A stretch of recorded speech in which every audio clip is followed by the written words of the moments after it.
that sent out right now. So welcome everyone. I am so excited to get started with the second little class that I am sharing publicly with everyone. In these classes, we are working on line and wash pieces that are holiday themed, which would work beautifully as part of greeting card designs to give away, which is awesome. So we get to practice our sketching and we get to practice foundational watercolor techniques as well as color mixing in little pieces that we can give away this season to brighten others' days, which is awesome. So I'm very excited about this one. We're going to be working on a Christmas decorated doorway piece. And this is a little composition that I sketched out from imagination yesterday. So I'm not going by any single reference photo. Let me share these thumbnail sketches with you in the meantime. I'm just going to be hanging out here for maybe 5 more minutes so that I can give people a chance to join before we get into the good stuff. So all of these pieces that I'm sharing with you in these line and wash sessions are basically compositions that I created from imagination. And whenever you want to draw something from imagination, it's okay if you need to look at reference photos. What I would recommend is looking for different reference photos. Say you want to, create a little sketch, come up with a composition for a doorway, right? And there are no ideas that are coming up into your brain. You don't know where to start and you need reference photos. What I would recommend is going into Google and just seeing a whole bunch of different reference photos of different Christmas decorated doors and house entrances and stuff like that. And just sit with these reference photos, a bunch of different reference photos, like 5, 10 reference photos that you like, that include elements and decorative just stuff, right? Christmas stuff. And you can make notes on the specific elements that these images show that you want to make sure to bring into your little composition. So, for example, I really enjoy brick walls. So, that is something that I wanted to bring into this one. I really wanted to add some little Christmas big gift boxes in front of the door as well. I knew that since the beginning. And I also wanted to add a little plant or a little Christmas tree or something on this one of the sides of the door. And I also wanted to bring in a little wreath. So I observed different reference photos and I saw these different elements in different photos. And then I combined all of the photos, the things that I liked from different photos, into one same piece. So since the beginning, I knew that I wanted to bring in some elements, but then observing different reference photos and actually seeing what things might actually look like in real life, sitting with those reference photos and even taking some notes, and then putting away those reference photos, closing them, opening up my sketchbook and sketching things out, sketching little thumbnails until I arrived at something that I liked. And this is the one that I liked most. Okay. So I hope that that makes sense, but that's the little kind of process that I went through in order to come up with this little composition that is essentially created from imagination. All right. Okay, so that's my little process that I do when I am creating compositions from imagination. Other times I do go by one single reference photo or I combine reference photos, but I am doing this for a living and I need to be very careful that if I am using reference photos, they are either my own, taken by myself, or I have full permission to use those photos. All right, so that's just something that I wanted to share with you. It is officially 11:02 a.m. So welcome everyone, and welcome Catherine, welcome Deborah, Camilla. Thank you so much for letting me know that everything is working properly. Candace, Pat, Spain. Oh my God, amazing! My brother-in-law lives in Madrid. Indiana, Utah is in the house. Awesome. So happy to see you guys here. Welcome to this second installment of this special Christmas series that I am creating and sharing publicly here over on my YouTube channel. The ideas for these episodes that I'm creating in this or the different classes that I'm sharing with you in this series are chosen by my Patreon members. Every Monday, the Monday before the Saturday of the class, I am sending out a poll on my Patreon with 4 different Christmas themed ideas, and they chose the doorway idea for this one. So it's going to be super fun. And all of these are line and wash pieces that you can use for greeting cards. I hope that you are working on your art this season. And maybe some of you are even looking to give away some art this season to brighten others' days. It's very much needed. So I want to encourage you to work on your art for one, because it's kind of a hectic season for many of us. And number 2, consider giving away some art, because you have no idea how nice it is to receive something that was created by someone's 2 hands. Like, what is better than that? And then what's cool about greeting card designs is that you can actually write a personalized message for the person receiving the card, which is beautiful as well. So yeah, welcome. Selwyn, Oregon, amazing. Wildflower, hi, nice to see you, Wildflower. Is that the way that you pronounce your name, Selwyn? I've never heard that name before, but it's beautiful. Welcome. And I hope that you guys are having a wonderful day. So it's officially 11:05. Let me have another sip of my cat mom. Isn't this great? I'm going to have another sip of coffee, and then we'll jump into the good stuff. I'm going to start out by explaining the supplies that I have on hand, and then we're going to jump into my 3-phase line and wash process. First, we're going to be working on the pencil sketch. Then I'm going to be doing the ink work. And then we're going to be doing the watercolor washes and bringing the piece to life with color. All right. And don't worry, before starting with phase number 3, which is the watercolor, I'll be swatching all of these colors out for you. You can see that I already planned my colors right here. I have 7 colors in total that I'm going to be using, but I am going to be swatching out these colors for you on a scrap piece of watercolor paper so that you can see what these colors look like. And if you don't have one or more of these, you can replace them with something similar. Okay, it's going to be fine. You by no means have to use these same colors that I am using in order to arrive at great results. All right, so a sip of coffee. Nevada, welcome, Jane. Nice to see you. All right, awesome. Let's do this. Okay. So I shared a little bit about my little brainstorming and thumbnailing process. This is the one that we're going with. I'm going to take you step by step through how to draw this. So no worries. This is a beginner-friendly class in which we're going to be practicing both sketching and watercolor. And I'm going to keep this as simple as possible. And I'm going to explain things as thoroughly as I can. And of course, you're always free to ask me any questions, whether it's on this piece or anything art related. That is what I'm here for. I'm here to help. Okay, so the paper that I'm going to be working on today is cold pressed paper from Bao Hong. I got this paper via Amazon, and it is 140 pounds or 300 GSM. It is cold pressed, so it does have a bit of texture to it, which when I am bringing in pen and ink, a lot of times I like working on hot press paper, which is the smoothest type of watercolor paper out there. And the reason why I like bringing in hot press watercolor paper is because since it doesn't have any tooth or texture to it, the tip of my drawing pen or whatever drawing medium it is that I'm going to be bringing into the line and wash process, it doesn't skip over the texture.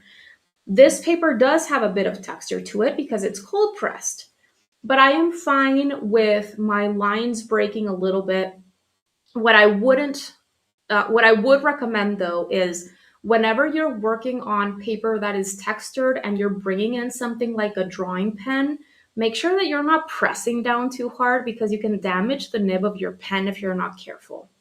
All right, so I will say that.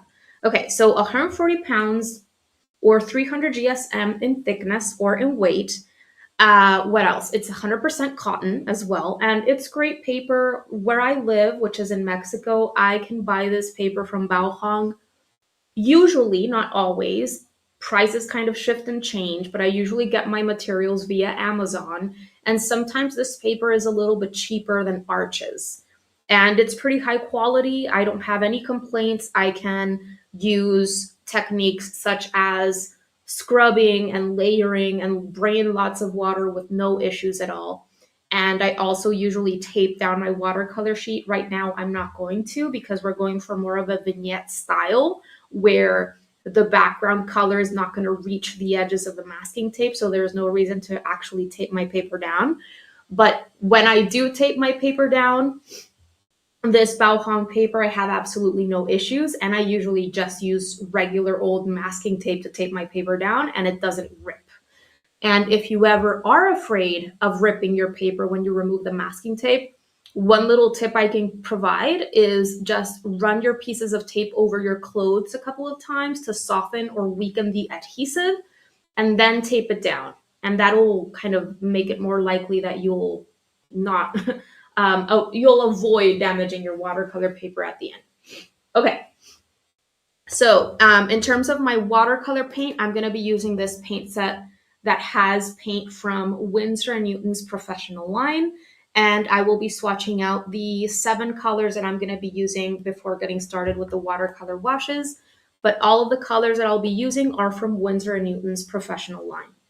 All right, and when it comes to my pencils, I am just going to be using I'm going to be using a B pencil, but I would recommend using an HB pencil when you're creating your preliminary sketch because HB pencils have graphite in their core that is a tiny bit harder, if you will, than the B pencil. And that will make it so that your pencil sketch is light and clean so that you don't have too much graphite left on your watercolor paper. And you can avoid smudging excess graphite and like muddying up your vibrant colors and stuff like that. I know that there are watercolor artists out there they actually like it when their graphite shows at the end, when their line work is visible through that paint. I personally don't. It's all it all depends on what you personally like to do as an artist, what you like to create, and the process that you enjoy going through.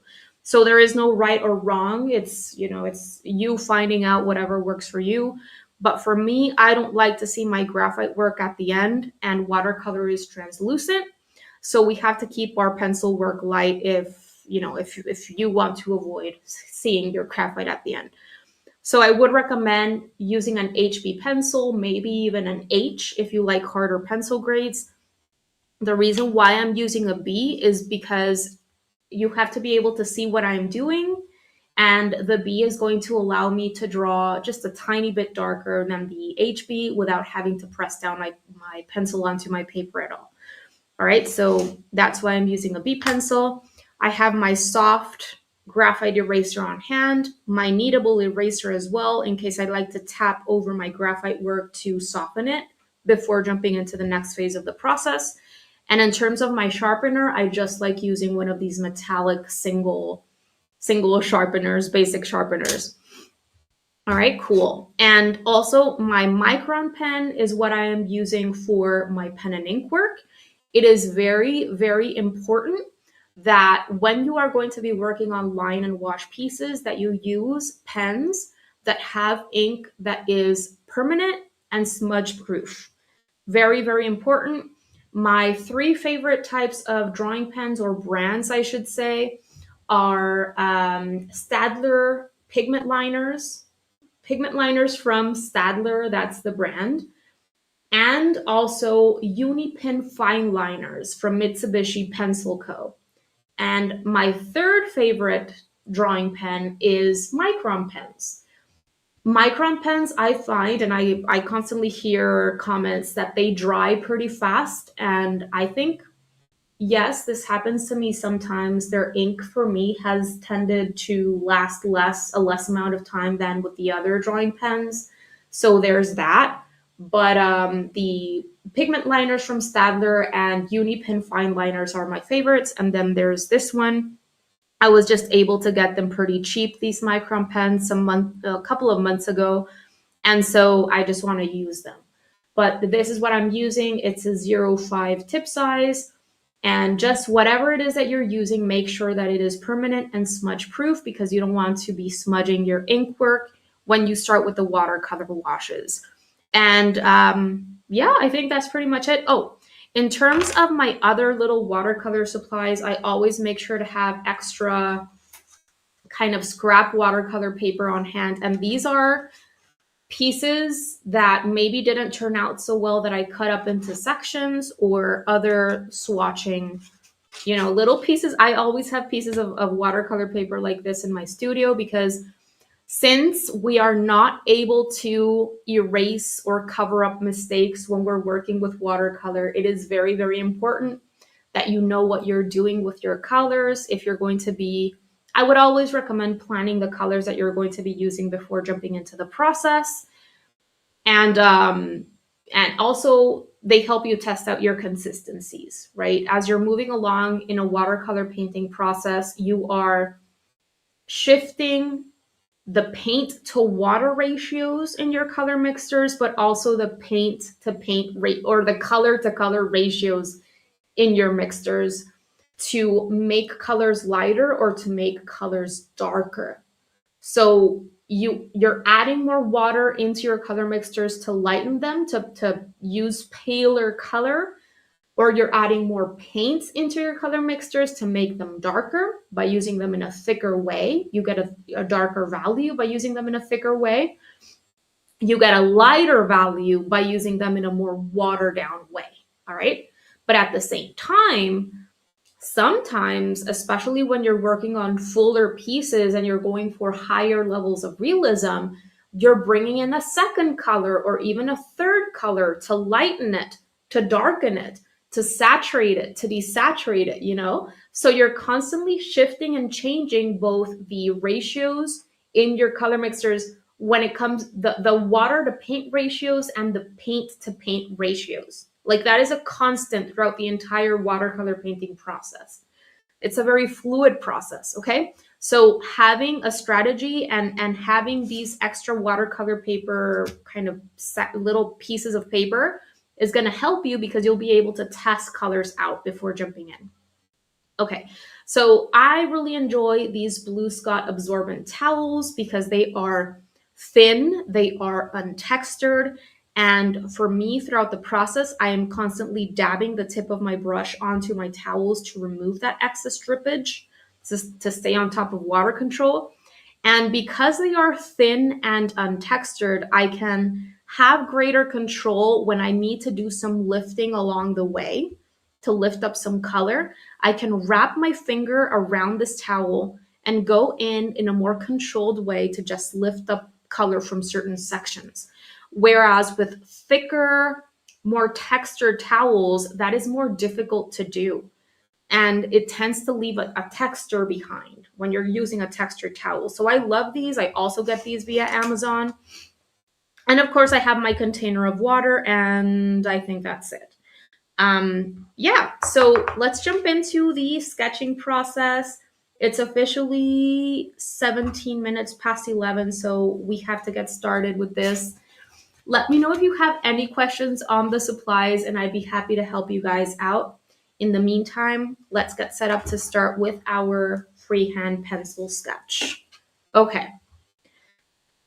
All right, so as I said, I have my sketchbook with my little thumbnail right in front of me, and I'm going to be going off that. I have my B pencil on hand. I'll let you know about the paintbrushes that I'm using a little bit later as well when I'm explaining about the colors that I'm using, okay? No worries, but they are all medium-sized to smaller size because it's a relatively small illustration.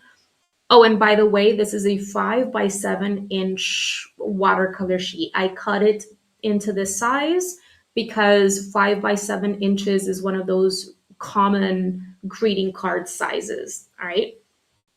5 by 7 inches, Candace. Okay. 5 in width, 7 in height. Okay. Alrighty. So, yeah. Oh, one thing that I will say is if you want to leave enough space for a little message down here, whether it's happy holidays, Merry Christmas, whatever you'd like to add, make sure that your little sketch does not reach that. You know, you need to leave enough space for that. So if you want to create a very, very light, maybe line down here so that you can visualize how much space you want for your little message, go ahead and do that before getting started with your sketch so that you can ensure that you won't be taking up too much space. All right, cool. So let's jump in. All right, so the first thing that I'm gonna do is create the rectangle for my door. All right, we're drawing and painting a doorway today. So what I like getting started with is my central element in this particular case, the most important part here, which is in the center of the piece. Okay. So see what I did here? I am deciding on the height of the door, right? And I'm just placing a couple of horizontal lines right there so that I can decide on how tall the door is going to be, how much space the door itself is going to be taking up. Now, if you're wondering why I left this space down here, it's because I want to add a little step and I want to add some little gifts on that step. All right, so I'm always at this point in my freehand sketching process, I'm thinking of proportions. I'm thinking of utilizing my drawing space effectively. You know, I don't want my illustration to be super small, and I don't want it to be so large that I run out of space and end up cropping an important element or part off the little illustration, right? I want everything to fit. And so whatever size it is that you're drawing in, make sure that you're always accounting for the negative space that you want to leave around your elements. If you need some space for your little message down here at the bottom, you want to account for all of those things, right? So, okay, so that's going to be the total height of my door. Once I have the height of my door decided, I'm going to go ahead and decide on the width of my door. Right, so just gonna do my two verticals, and you can see how I'm drawing lightly. I'm making sure to continue to draw lightly so that I can refine my drawing as I go and erase little mistakes and just be able to correct things, because drawing is a refinement process. We have to, you know, lay down lines and shapes on paper and then see how things are looking, and sometimes we're gonna want to go in and erase stuff and fix stuff, okay? Move them a little bit more to the left or to the right, or make them a little bit bigger or a little bit smaller. Whatever it is that you need to do. Drawing is a refinement process.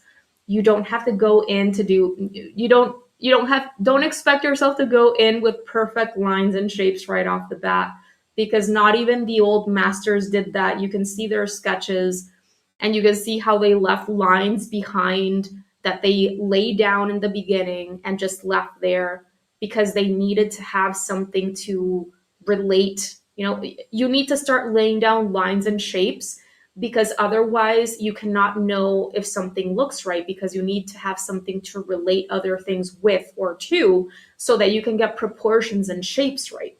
Okay, just make sure that you're going in lightly initially. Okay, so you can see how I did my best to leave relatively, not perfect, but relatively the same amount of space on either side as well, so that I can have my doorway relatively centered in space, right? Three things that I always tell my students that apply for drawing anything, whether it's a landscape, a still life arrangement, an animal, a person, whatever it is. Three keys to drawing: start large to small or general towards specific. Okay. then simplify everything into basic shapes or forms. And the third key is start light.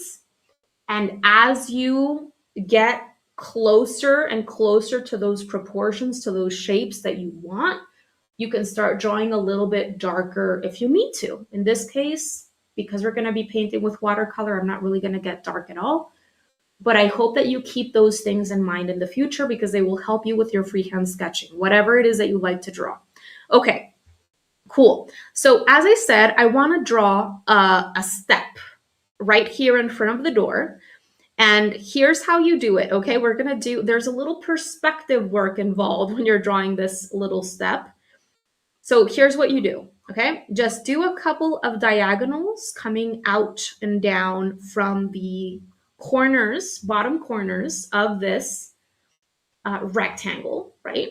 Try to make them symmetrical in the sense symmetrical, like mirrored, right? Because this is a step and we're pretty much standing in the middle of the door. So there would be a sense of symmetry here. This angle is the same as this angle, only flipped or mirrored, all right? Once you have these two angled lines and you have them looking kind of symmetrical, you're going to bring out a straight horizontal, okay? Remember, this is the step, right, that you step on before opening the door. And once you have that horizontal line, what you do, let me erase this extra little sections there. And what you do is you bring down a couple of verticals from there. If you make those verticals super long, it's going to look like a very tall step. And if you make them shorter, it's going to look like a smaller step. Hope that makes sense. Let me know if you have any questions in the chat. Okay. And then from here, all you're missing is another horizontal to close this front plane of the step. Okay. And that is going to be the step where the little presents are going to be left on. And we're going to be adding the presents in just a bit.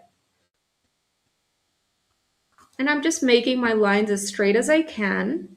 I'm not bringing in a ruler. This is done completely freehand. So when we're sketching freehand, we're not really going for, super perfection, preciseness, A little bit of imperfection is great. It adds personality to the piece. It adds interest to the piece. As long as perspective and proportions look believable, that's important, right? We want to keep things within a believable range, and we want perspective to look believable as well. All right. So once you're here, and you can see how I left like a little bit of space in between the bottom edge of my step and this little line that I'm going to be erasing later, which is telling me the space that I need for my little message down here. It doesn't reach that line that I created. This way I can just give myself enough space for whatever it is that I'm going to be adding at the end. Okay. So let's move on. Once you're here, you're going to want to do a second rectangle inside of the larger rectangle that you already created, because this is going to be the frame of the door. All right. So I'm just using the same larger rectangle that I already created before, and I'm just adding a smaller rectangle inside of it to provide a sense of that frame, the door frame, right?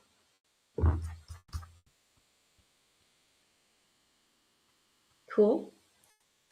Let me see if I have any questions. I don't think so. All right, awesome. So from here, I'm going to start creating the little design in the wood of the door. I knew since the beginning that I wanted to have a section of the door, like a window in the door, because I want to, when I am painting this, I want to create a little sense of light, glowing light coming from the inside of the house. I think it'll provide a warm feel, a nice warm feel to the illustration if we paint that with yellows, maybe yellow ochre, and a warmer yellow, right?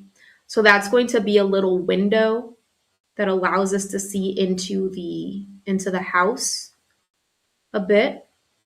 I create a second rectangle inside of that larger rectangle to create a little sense of the frame around the window. I don't know if that's the right word, but you know what I mean. And then down here, we're going to have the little handle, door handle, which I'm just going to add a little rectangle and I don't know, maybe like a little circle there or a longer, you know, it can be whatever kind of door handle you'd like to add is perfectly fine. And then from here, I'm just going to do a couple of other longer rectangles. And I'm going to keep this very, very light because I'm going to be adding a wreath right here in just a second. But I want to make sure that these door sections look right, which are going to be under the wreath before drawing the wreath. Okay, so you can see how these are just rectangles. They're just rectangles that I'm adding into the larger rectangle.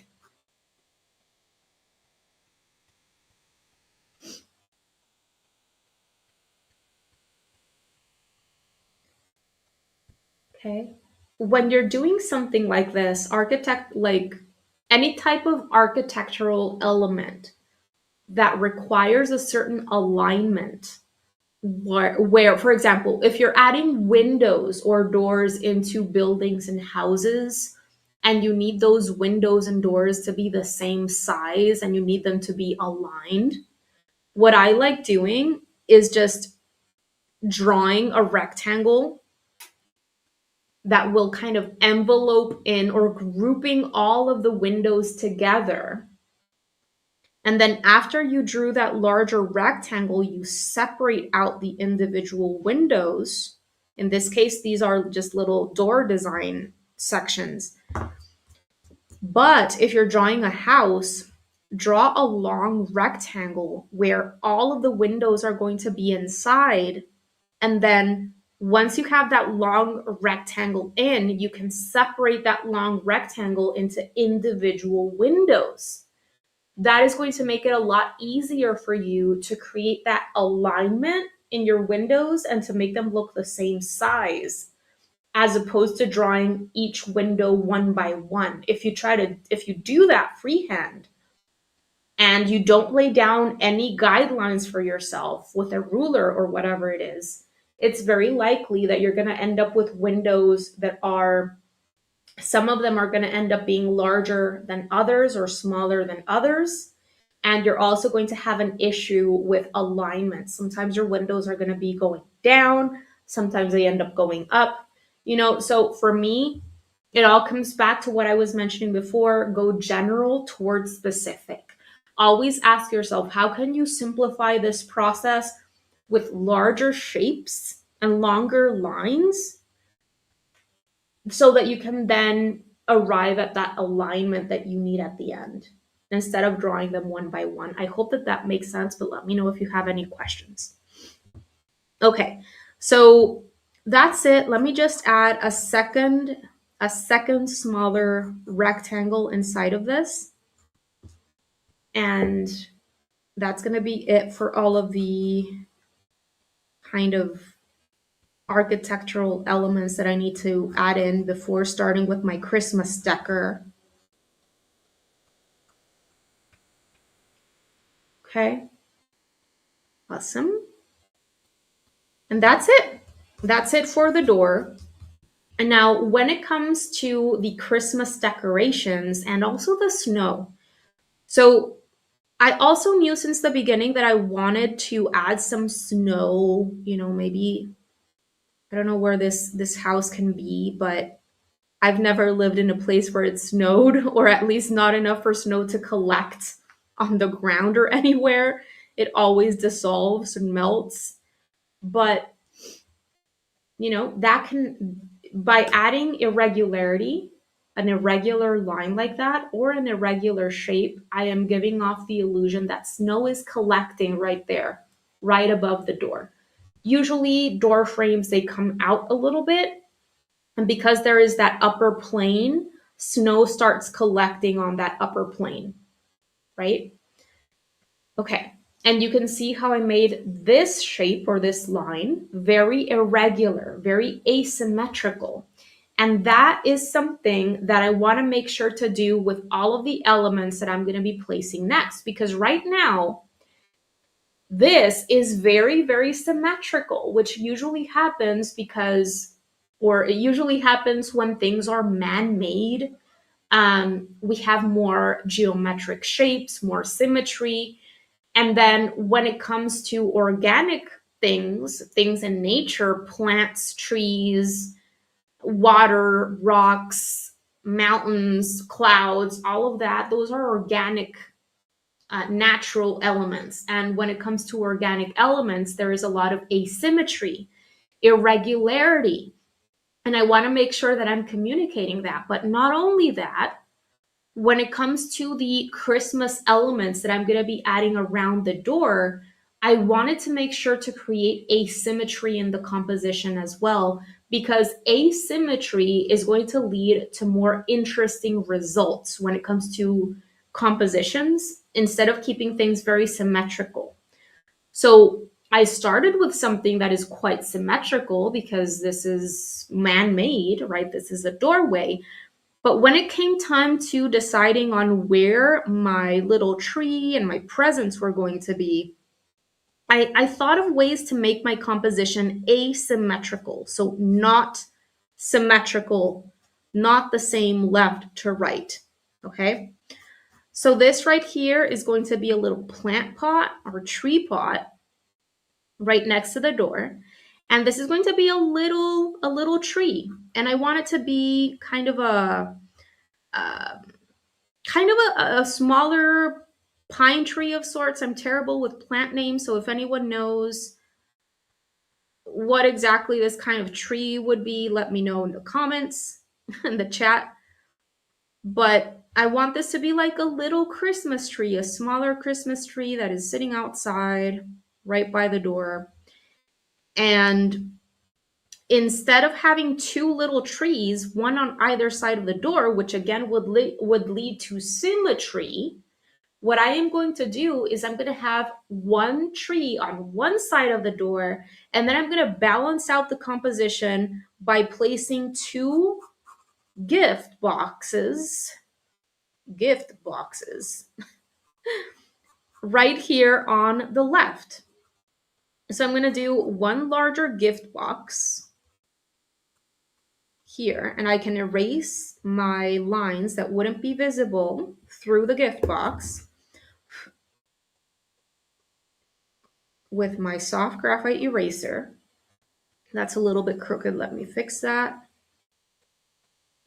Okay. And the other gift box is going to be, let me do a different proportions for the second gift box. Maybe a longer, flatter rectangle down here.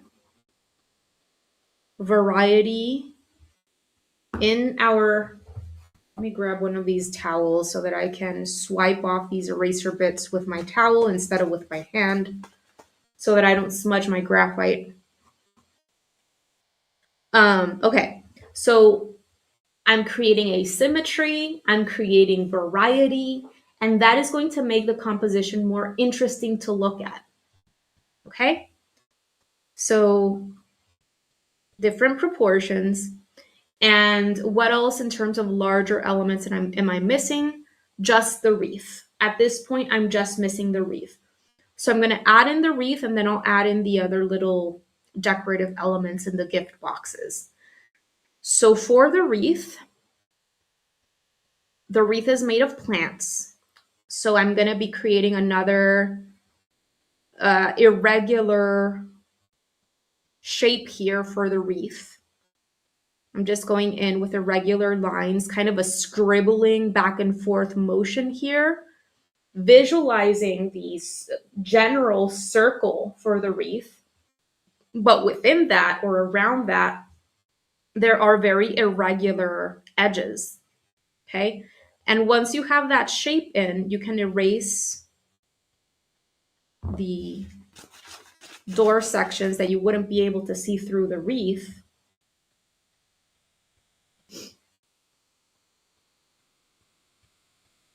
Okay. That's what my little sketch is looking like so far. And I just need to add a little hole here, also with irregular edges.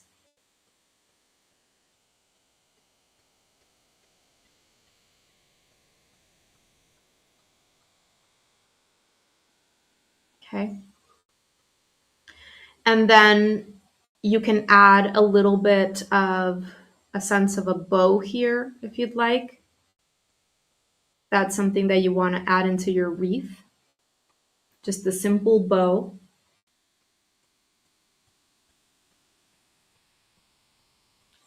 And then just to finish up this sketch, I'm going to add, this is the point where I start thinking of the smallest shapes, the smallest details. Okay, so I've done largest shapes, I've done medium-sized shapes, and now I am thinking of the smallest details or the smallest shapes. So, for example, I can add some little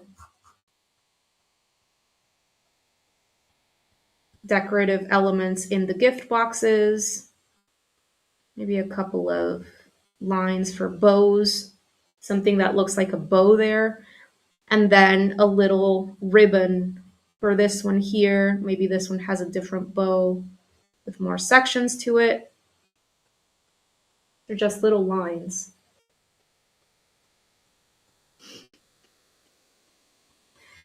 And if you want to add little marks, it's not really necessary to add these little marks because these are marks that you can just go in and do with your ink pen.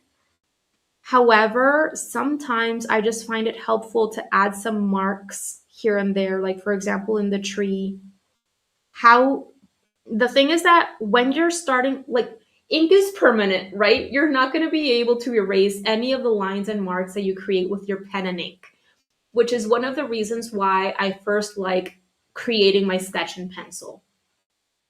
And at this point, when I'm starting to think of those smallest marks and lines and little details, I want to know what kind of marks and lines and details I need before going in with my pen and ink.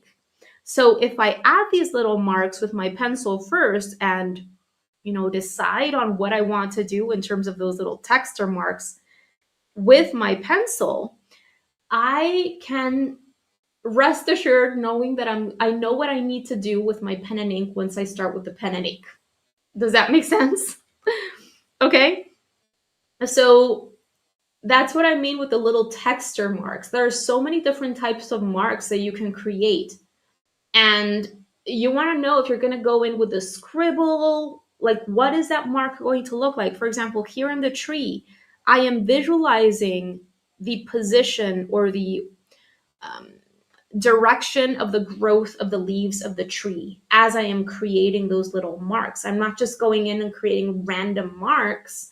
I'm thinking of the texture and the leaves of this tree when I am creating those marks. Even though I'm doing it loosely and there is a lot of space for interpretation, you can choose what kinds of marks you want to add, but you want to be thinking of what you're trying to describe, right? You want to choose your strategies wisely and then you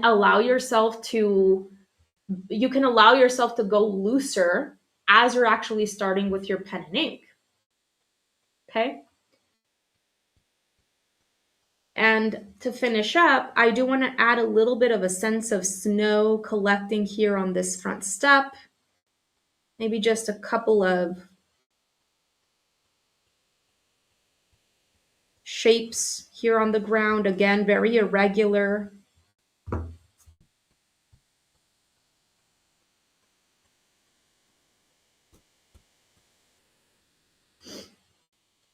And I think I'm done. I'm done with my sketch.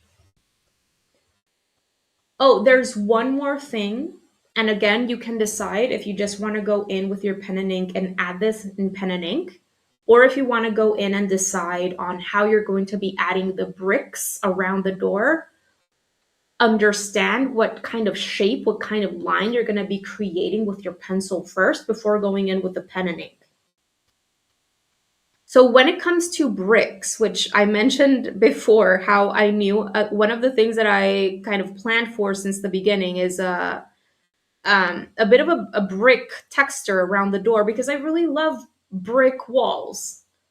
I've never lived in a house with brick walls. Well, actually, yes, but not red like I like them. Um, but when it comes to creating that brick effect, you don't have to go in and create perfect rectangles, and I would advise against it. You don't need to fill up everything to communicate a sense of bricks, but ever since this part of the process, it's very important that you kind of know how much you're going to be adding in when it comes to those bricks. How far are those bricks going to go from the door? How will they be reaching the halfway point here in between the edge of the door and the kind of edge of the picture plane? How many bricks will you be adding? And what kind of shape, what kind of line will you be adding or creating to create that sense of bricks? And these are just little loose lines. Sometimes they're not even closed shapes, they're loosely created. And I'm just thinking of that kind of rectangular shape created by the bricks. And I'm also bringing to mind how they alternate, right? These aren't perfect by any means. I'm doing this very loosely, but usually with bricks, you have two and then one at the top, then two, one, so it's like an alternating, I don't know how to explain this, but you know what I mean. So, so it's two, and then I didn't actually do it very well here. But it just goes to show how loose you can be about this, especially with this kind of illustration. You have two and then one at the top, two and then one, just to some degree communicate that alternating in your bricks so that you can have that pattern kind of, you've understood the pattern that you're going to be painting so that you're not guessing later. Okay, and now I'm all done with my pencil sketch. I'm going to set this aside. And if there's anything that you want to lighten or clean up, I would recommend going in with a kneadable eraser, and you can just tap over any areas that you want to lighten or remove excess graphite from. You see how I'm lifting up excess graphite with this? And some people like rolling their kneadable erasers up into like a more of a cylindrical shape or form, and then do this instead of just tapping in certain areas.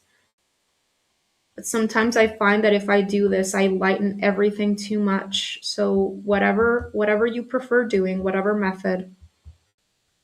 Okay. I think my pencil sketch is good to go, and I'm ready to move on to the pen and ink work. Okay, let me check on questions. Set or shake. Selwyn.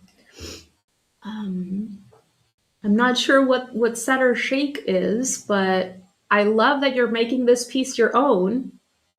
Whatever you'd like to change, whatever you'd like to add, go for it. Make the piece your own. Have fun. That's what it's all about. I'm gonna give you guys a minute and let me know if you have any questions on this part of the process before I jump into phase 2, which is the pen and ink part of the process. And as you're finishing this, I also want to mention, this is something that I was talking about as well in the first class in the series, is that line and wash is mixed media, right? This is mixed media art we're doing because we're combining different mediums into one same piece. Mixed media simply means that you are using more than one art medium, whether it's drawing or painting mediums, it doesn't matter, to create one same piece. And whatever kind of mixed media art it is that you're doing, something that I would highly recommend that really helped me improve my mixed media pieces was thinking of how you will be balancing the mediums, the work that you do with both mediums or 3 mediums or however many mediums it is that you're going to be adding, because you don't want to do too much with one and then too much with the other and too much with the other, because it's going to be too overly described, too overdone at the end. So what I would recommend is thinking of, if you want one medium to shine, to be the prominent medium in the piece, how are you going to make sure that you're doing more with that medium and less with the other medium, so that that secondary or tertiary medium doesn't compete with the primary medium, the medium it is that you want to make the star of the show? Like, the way that I see it is, I ask myself, am I going to be doing 50-50? Do I want both mediums to shine? Am I going to be doing 70-30, 60-40, 80-20? And just ask yourself that question in the beginning, because from there, you can really strategize a lot better and stop yourself from doing too much with the secondary or tertiary medium. If you're bringing in 3 mediums, then it's a ratio, right? How much are you going to be doing with one? I am terrible at math, so please don't ask me. But are you going to be doing 60% with one and then 30% with another one and 10% with another one, right? Or how are you going to be, what strategy are you going to be using so that at the end you end up with something that looks balanced and like there is a hierarchy with the mediums that you're bringing in, right? In this particular case, I am going for a 50-50 with my pen and ink work and my watercolor. I wouldn't say there is one star of the show. I want to keep what I am doing with each medium relatively loose and not overdone, so that these 2 mediums can complement each other and balance each other, and not really have any one be the star of the show.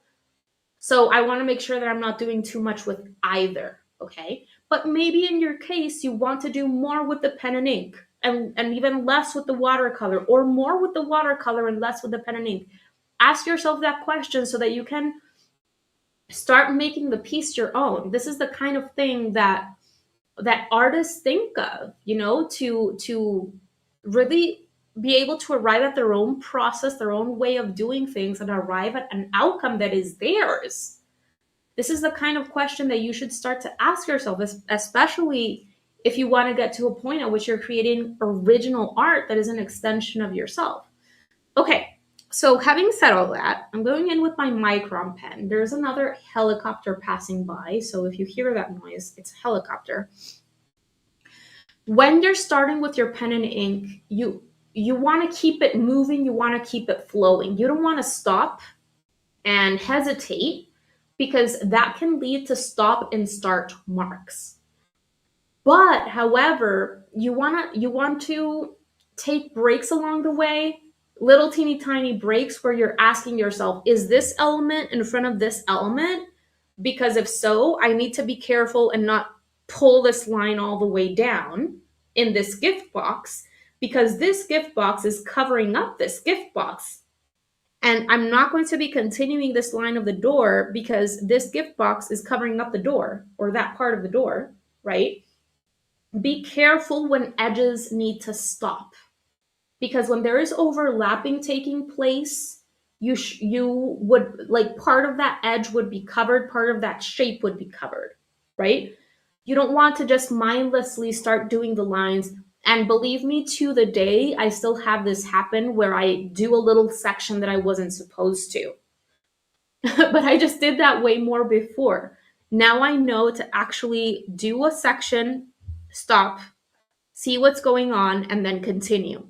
And then stop, and then, like, pay attention to what you're doing, but keep it flowing after you've started those lines and marks. Because if you do it too slowly and you hesitate, things are going to end up looking very stiff. It's better to have certain imperfections but have more of a dynamic look than to worry too much about getting things super straight and perfect, but then end up with something that is super stiff. Okay? All right. So let me get started here. I'm going to keep it flowing. And don't worry, I know that it is hard to create long, straight lines.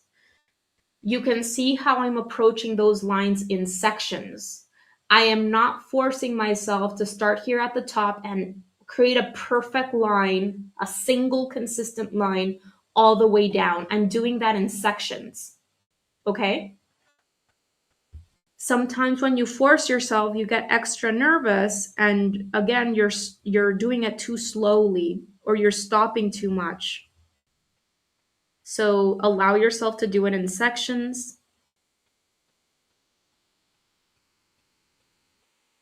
I'm going to be quiet and just focus for a tiny bit. If you have any questions, let me know.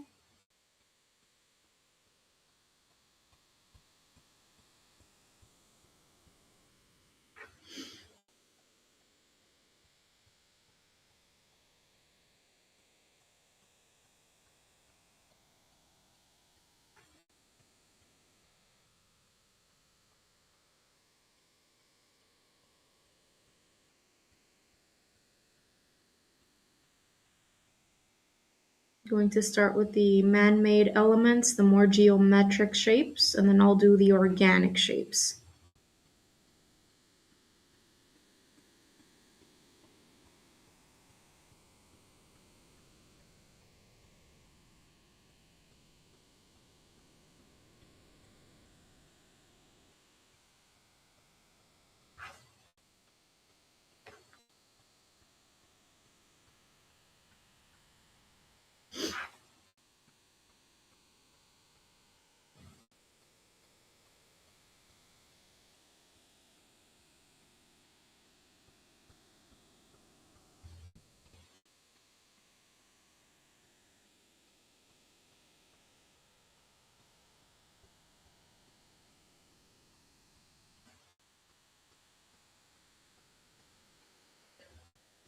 Let's see.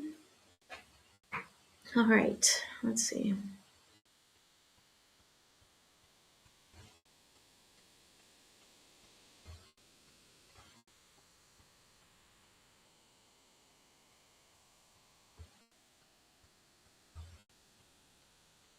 I have a series of videos on drawing and painting trees with watercolor on my channel if you're interested. All you need to do is type in trees into the little search box bar or whatever it's called when you go into my channel, and those videos should be displayed for you below.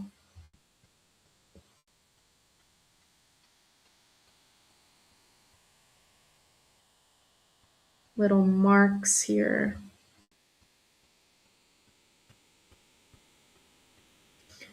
Then, okay, so boxes. See, I started with the organic elements and I haven't finished the boxes.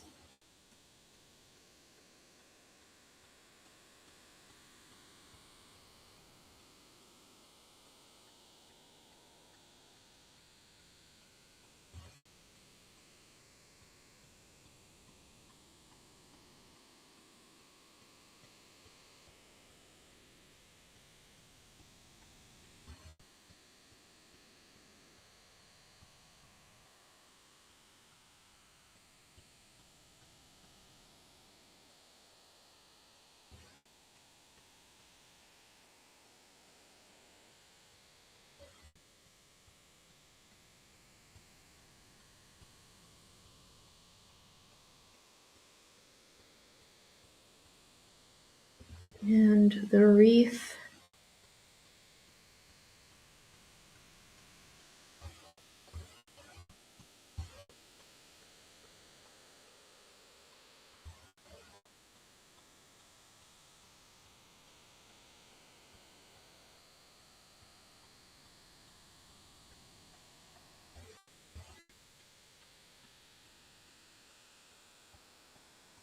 Always think of what little texture marks would best describe the texture on hand, and less is more.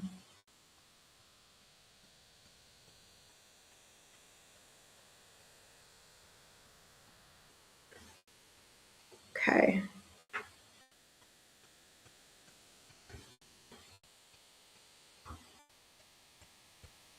Starting with the bricks.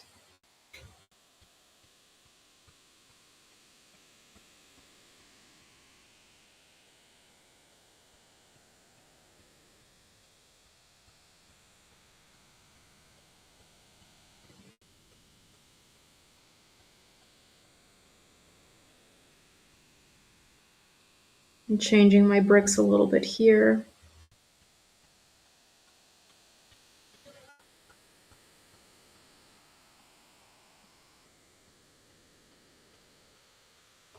Trying to keep my bricks the same size left and right.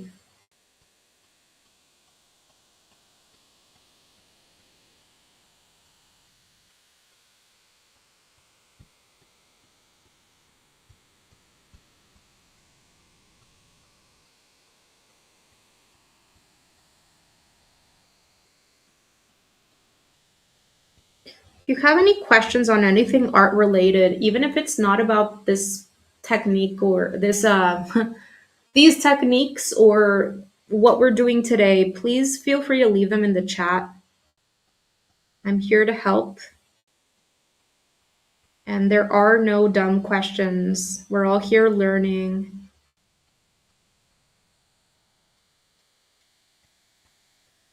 Trying to improve.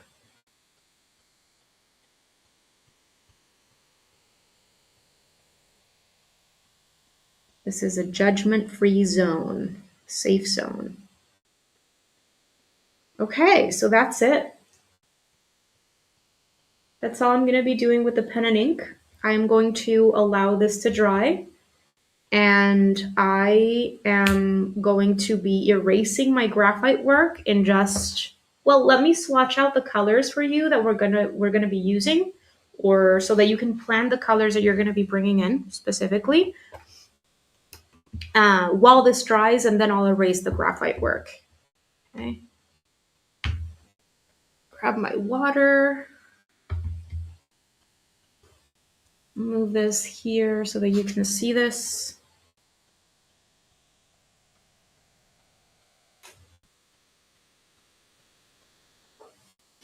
Okay, so, let me grab a paintbrush. I don't have paintbrushes.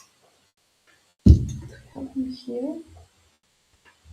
So I was just painting the other day, and sometimes I leave my brushes by my sink drying. But I think they're all here now.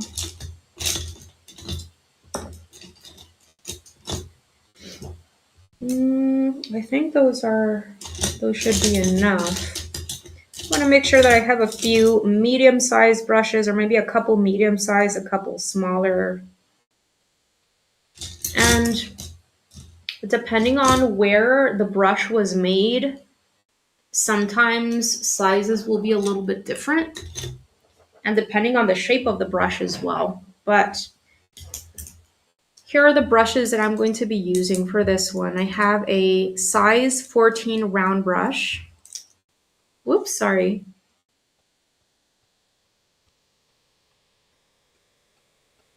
Size 14 round brush, size 8 round brush, size 6 round brush, and size 0 round. Okay, so anything around these sizes will do just fine. And these are all very, very, these are a little bit less cheap than this one. This one is from Royal and Langnickel's Zen line watercolor brushes. And these are by far some of my favorite cheap watercolor brushes that I have ever invested in. Um, these are available in Michaels, but I've also bought them through Amazon, and they are like $3 or $4 depending on the size. And I got this one years ago, and it's still in great conditions. And I'm pretty rough with my brushes. It's pretty incredible how good synthetic brushes have gotten over the years. And whoops. Also, another thing that I constantly share is how out of the three essential watercolor supplies, paint, paper, and brushes, what I usually prioritize, like if I have a budget to spend on watercolor supplies, it's going to be paper. Paper is first. North Carolina, Thea, hi. Nice to see you, Thea. Paper is always going to be my first priority because paper makes all the difference when you're working with watercolor. Um, but then after the paper, it would be the paint. And then after the paint, it would be the brushes, because almost all of the brushes that I have in my studio are relatively cheap synthetic brushes. And people are always surprised that I use $5 brushes and I'm able to do just fine. People sometimes don't believe me, and I have to show them, no, this is a $3 brush that I am using, and it's lasted years. So, anyway, just wanted to share that with you. You don't always need to use the most expensive everything to arrive at great results or to develop your skills. Okay, so an important color that I'm going to be bringing in today is cadmium red. Cadmium red is a warm red. It looks like this.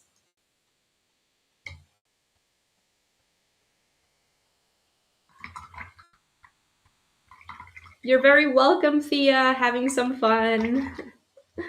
Okay, so this is cadmium red, and the lighting in my studio is a little bit weird today, but this is a warm red, all right? When it comes to Christmassy pieces, I enjoy using warmer reds, not cooler reds. But it can also be a middle of the range, not warm, not cool. Just make sure that you're not using a cool red, such as alizarin crimson or something like that, which is very, very more leaning towards the purple side or the magenta side, because that is too cool. It's not going to look like a Christmassy bold red. Okay. All right. So aside from this cadmium red, I'm going to be using Windsor lemon, which is a cool yellow. Let me add more into this.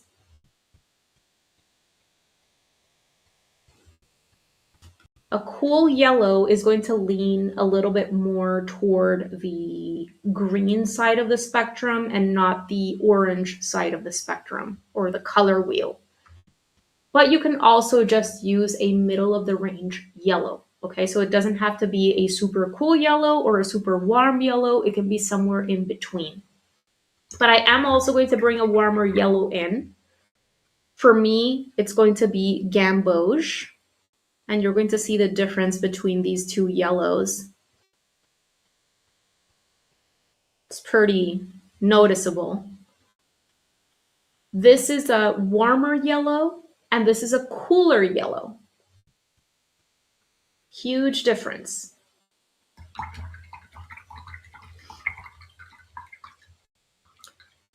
Okay, and then from there, I'm going to be bringing in yellow ochre, which is a golden kind of beigey neutral that looks like this.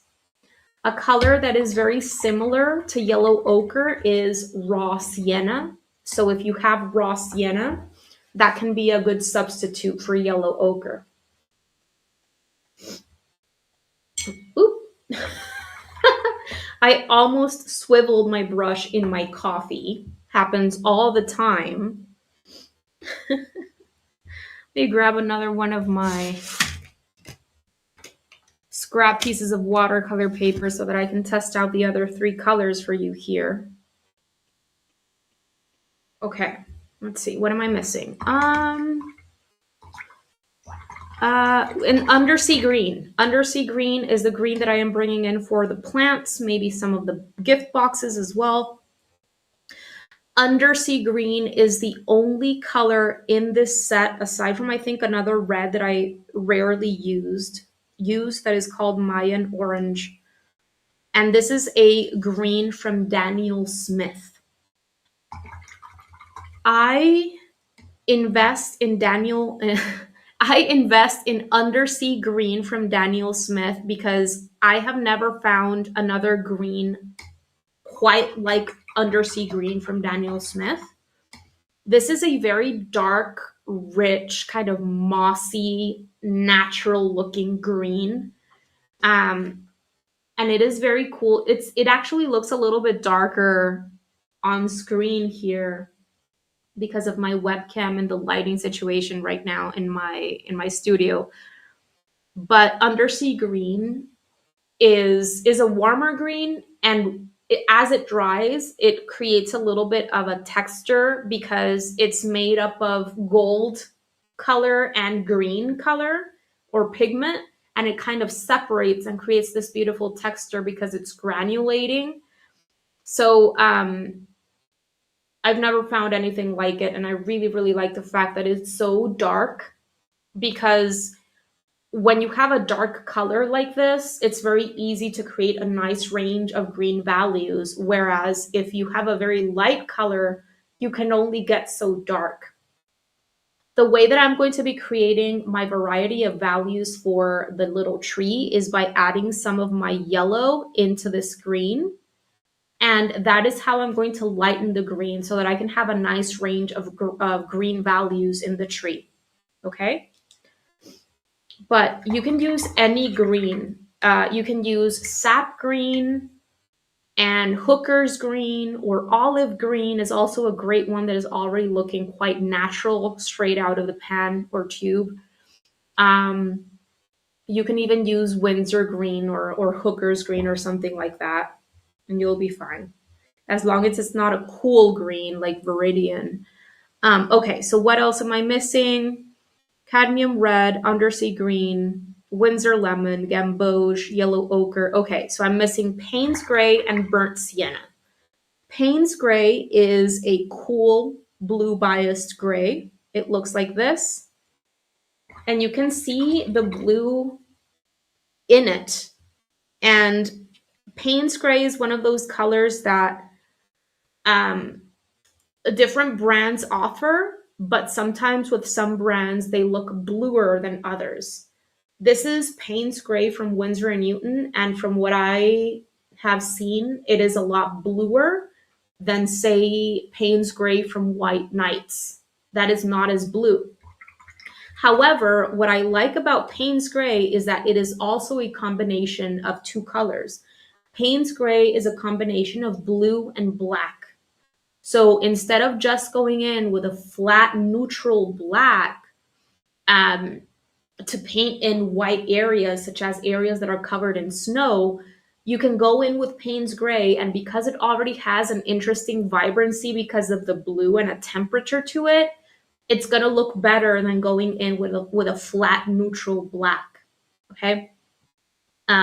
However, in this case, I'm going to be using the Payne's Gray to darken the red because the door is going to be red and it's a pretty large area, and I want to make sure that I'm creating somewhat of a range of red values throughout the door. So to darken this cadmium red, I'm going to be adding a little bit of Payne's Gray into the red to create slightly darker red values. Okay, and finally, the last color that I'm going to be bringing in, and this is for the bricks mostly, is burnt sienna, which is a reddish brown. Burnt sienna looks like this. Oop, there's a little bit of a ultramarine in it. Okay, it's a reddish brown, very warm brown. If you don't have burnt sienna, you could use red ochre, even Venetian red, anything that is a brown that has some, is a little bit red leaning, all right, would be perfectly fine. Even quinacridone burnt orange from Daniel Smith is also kind of a reddish brown color. But that's it. That's all I'm going to be using. 1, 2, 3, 4, 5, 6, 7. And you can already see that separation that I was talking about with the undersea green. See that beautiful separation that is happening as the paint is drying? It's a very interesting color.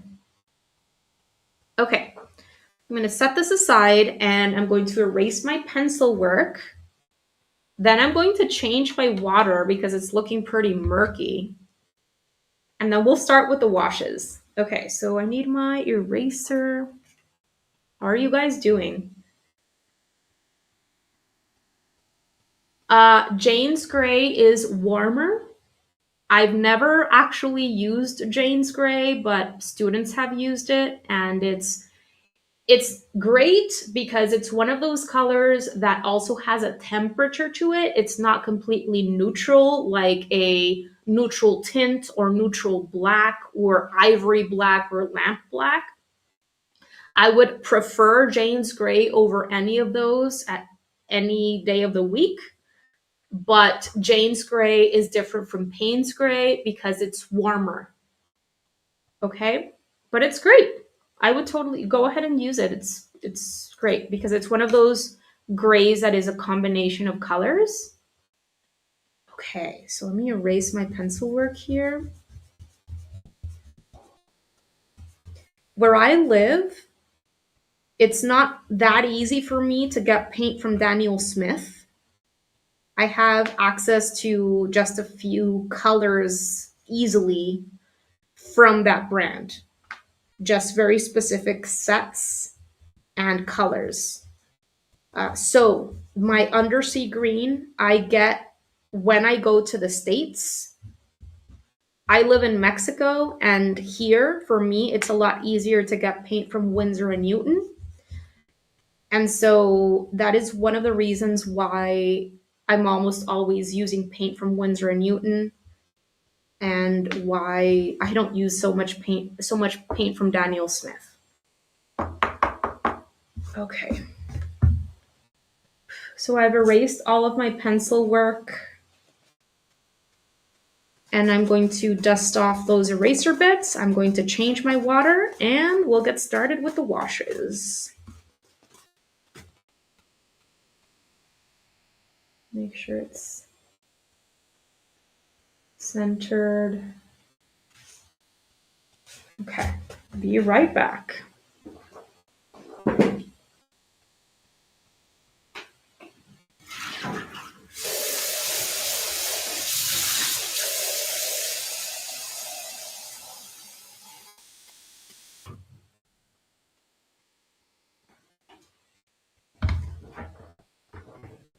Alrighty. Hi, Deborah. Glad to hear you're enjoying this. Let me know if you have any questions. Have you guys ever smelled this kind of eraser? I love how these erasers smell. I'm weird.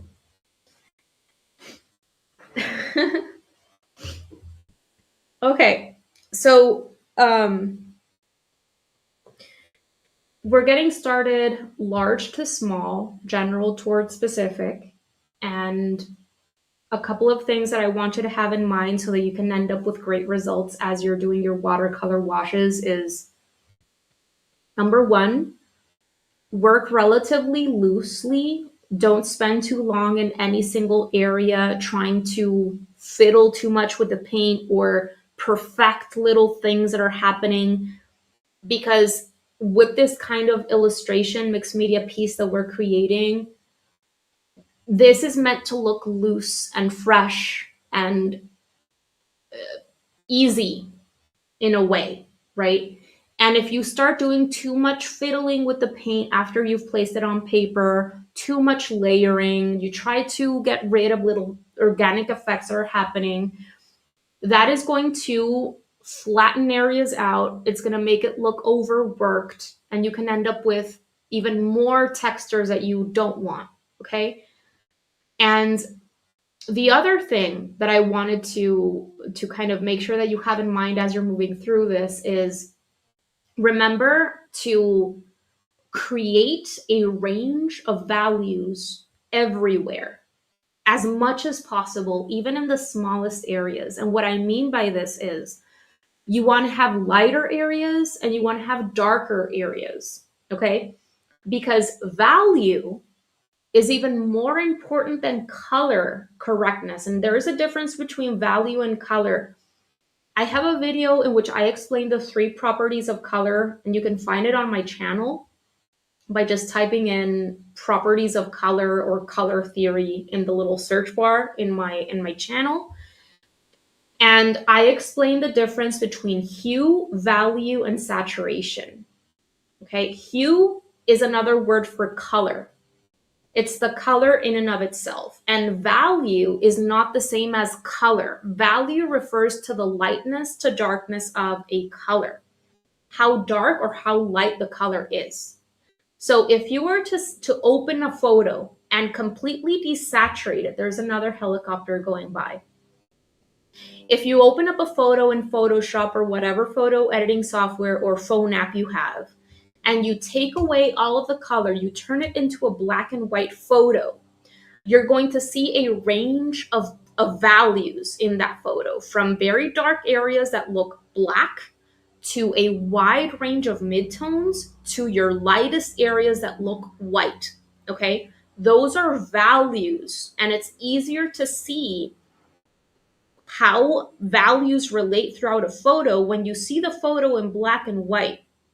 This is an exercise that I always have my beginner students do.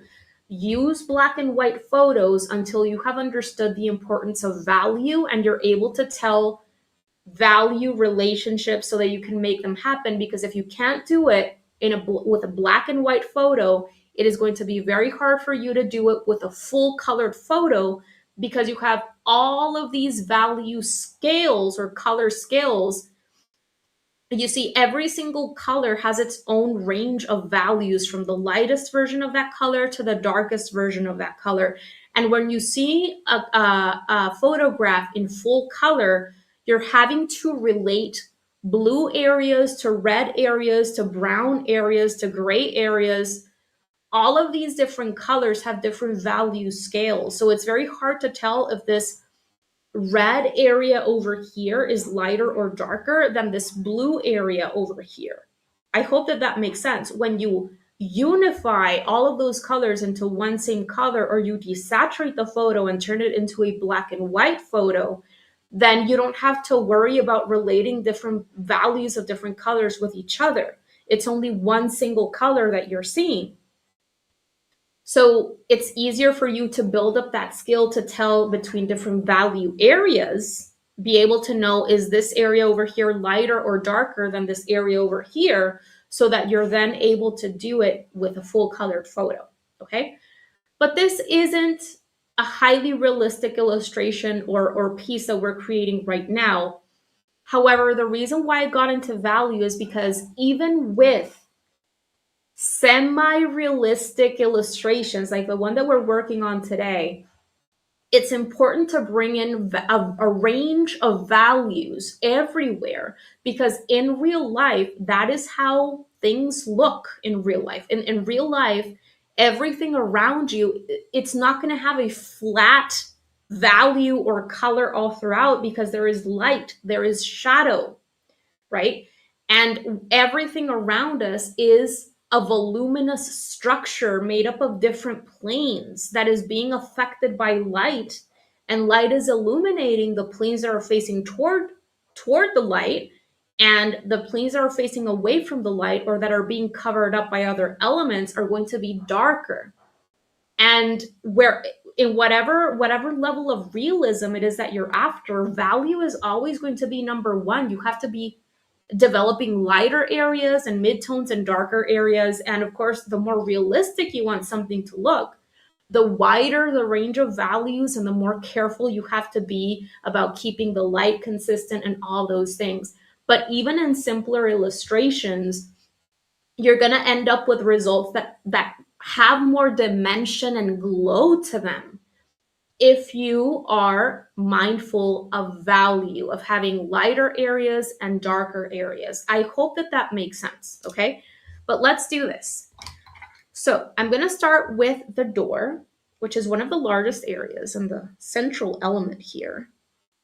And for the door, as I said, I'm going to be using cadmium red. And I'm going to be creating a second version of my cadmium red, which is slightly darker, by adding in a little bit of my Payne's gray into the second puddle of cadmium red here. Okay, so you can see how I have two puddles. This is kind of a coffee consistency that I have here. There is some amount of water in there. Okay, and I'm gonna do this in 2 layers. This is going to be very loose, very easy. That is way too much Payne's gray. See that? Wow, that got darkened so fast. So I'm gonna add more cadmium red into this. And I'm just looking for a bit of a jump between my lighter red, which is plain cadmium red, and the darker red that has the Payne's gray in it. I don't want a huge jump between the two, because if I have a huge jump, then the value changes are going to be too stark looking, and I'm not looking for that effect right now. So I just want a bit of a jump. Whoops.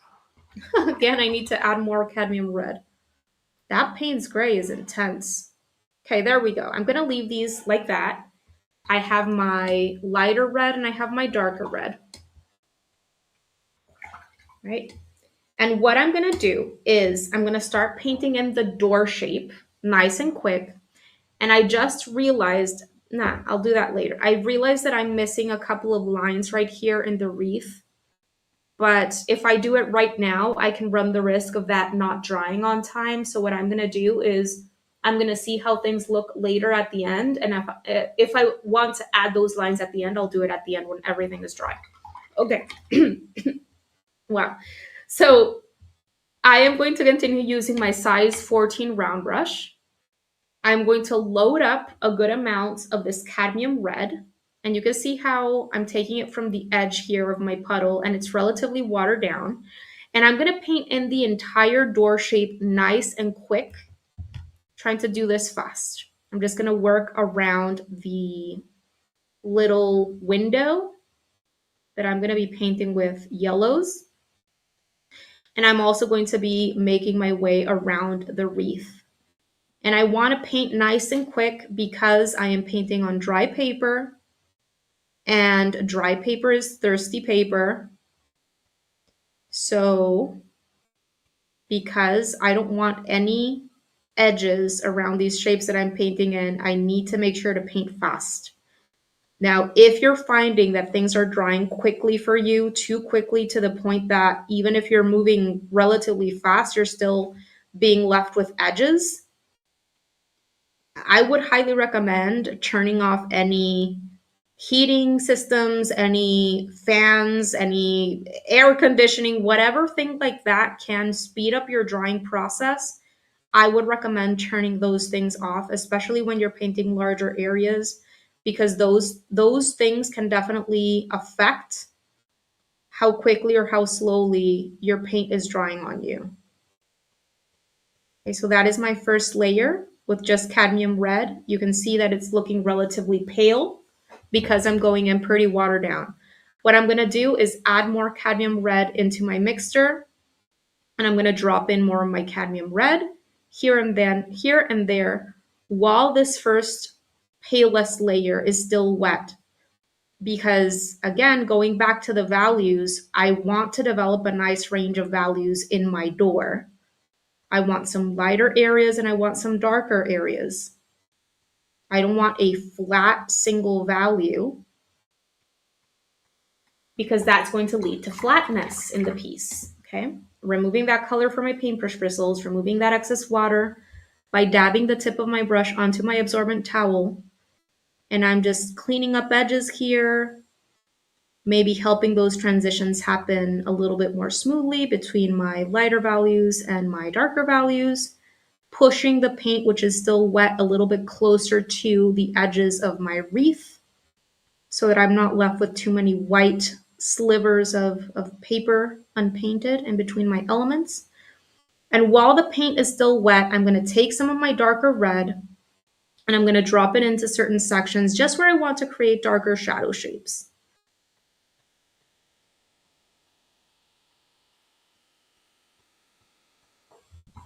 All right, that's enough. So you can see how I have developed a nice range of red values in the door. I'm going to add just a tiny bit more cadmium red here. Intensify the red in certain sections. Okay. There it is. All right, so you can see how I've developed a nice range of red values throughout the door. And I worked quickly so that I was able to create soft effects, right? So first I created my lightest, palest layer of cadmium red all throughout the door. I painted nice and quick. Then I added a little bit more cadmium red into my color mixture over here on my palette to thicken it up. I placed more cadmium red to create a mid-tone. And then I dropped in a little bit more of my darker red color mixture that has the Payne's gray in it. And that is how hi cloud face. That is how I developed the range of red values in the door. Okay. I'm going to allow this to dry. I'm going to paint in that section in the middle of the wreath. And for that, I definitely need a smaller brush. I think I'm going to use this size 6 round brush. And I'm going to do the exact same thing for the center of the wreath. Okay. Taking a little bit of water from my container, placing it here on the edge of my puddle, and painting on this color. This is a very small area for me. Depends on how large you made your wreath, how full you made it. But this is a relatively small area, but you can see how I started nice and light and pale. I'm adding more cadmium red into my mixture, dropping it in while that's still wet, removing that color from my paintbrush bristles, taking some of my darker red that has the Payne's gray in it, and dropping it in. And that's how I create a nice range of red values in an easy way, nice and quick. Now, if you want to go in and do some lifting, clean up your brush, remove that excess water, and use the clean and only slightly damp bristles of your paintbrush as a little absorbent sponge. Okay? If your paint started expanding too quick, just go in and do some lifting with your brush. All right, so we're all done there. What I'm gonna do now is I'm gonna paint in the window section, and then I'll paint in the wreath. So for the window, as I said before, I want a bit of a glow, a light glow coming from inside of the house to warm up the piece a little bit. What I'm going to do is I'm going to paint that with new Gamboge, which is my warmer yellow.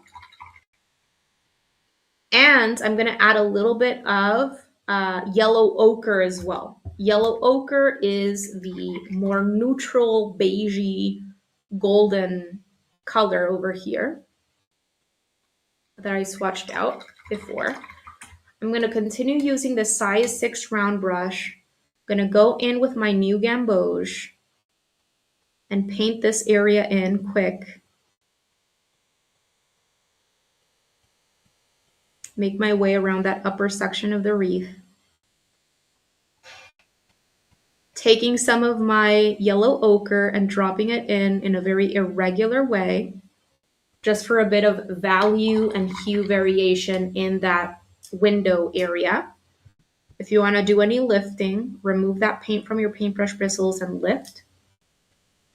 And that's it. If your red is still wet around this yellow area and you paint in that yellow, you can have some bleeding happening where the red seeps into the window section. That is fine. That can actually, bleeding can actually look beautiful, especially with this kind of piece that is looser.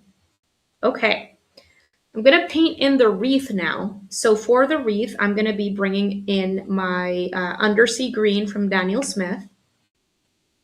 And I do want a nice range of green values in the wreath and in the little tree. To create my green values, undersea green is already very dark. So I don't need to add another color into the undersea green the way that I added the Payne's gray into the red to darken it. It's already very dark as is. But I do need to add a color to lighten it if I need to create, if I want to create lighter values. So I am going to be adding lemon yellow, which is my cool yellow, into the undersea green to create a lighter version of the undersea green. And then for the darker version, I'm just going to be using plain undersea green alone by itself. Okay. Create your color mixtures. Make sure there is a difference between your greens on your palette. And when you're ready, you can go in and start painting that. I'm actually going to switch to a smaller brush because I don't want to paint the bow in. I want to paint the bow in the wreath red. So this is too small. What I had is too large. So I'm going to use this brush, which is, this would be kind of a 3. A size 3 round brush to paint the wreath with a little bit more control so that I can leave the bow alone and unpainted so that I can paint it later with red. Okay. And for the wreath, I am going to be using a bit of a scribbling motion because this way I can create a sense of texture in the wreath. Maybe even leave some little sections unpainted so that they can look like highlights. I made my way up down for almost half of it, and to place my darker green while the lighter green is still wet, I stopped, and then I placed the darker green over the lighter green while it was still wet.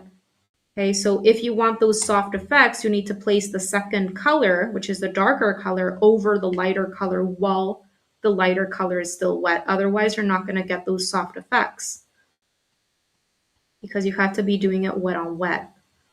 Okay, so I'm dropping in some undersea green for a bit of a tonal variety or value variety in the wreath.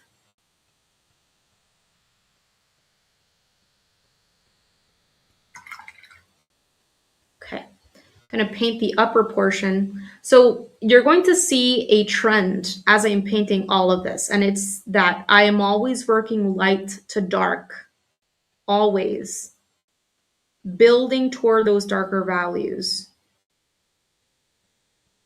First using the lighter color, then using the darker color. How are you guys doing? I'm going to add a little bit more variety and in those edges, a little bit more irregularity.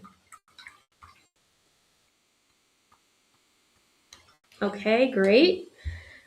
I am going to allow this to dry before painting in the little red bow, because if I do it right now, the very dark green around the bow is going to seep into the red, and it's going to, the green is so dark that it's going to cover up the red. So I need to allow that to dry. Okay, I'm going to quickly paint in this door handle section, and I'm just going to paint that in with yellow ochre, which is the beigey, kind of neutralized yellow color here. Just painting that in.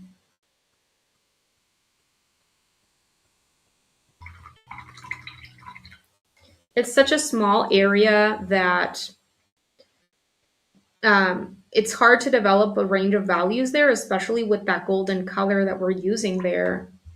But if I wanted to develop a bit of a darker value here and there in the handle, if your handle is large enough that you can develop another value there, what you can do is add some of your burnt sienna or whatever reddish brown color it is that you're bringing into the piece.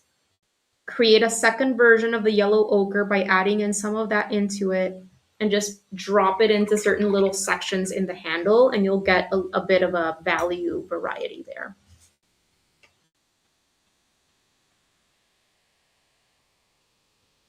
So this is where I'm at. I'm gonna have some coffee.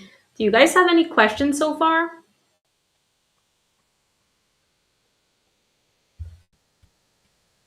Anything at all?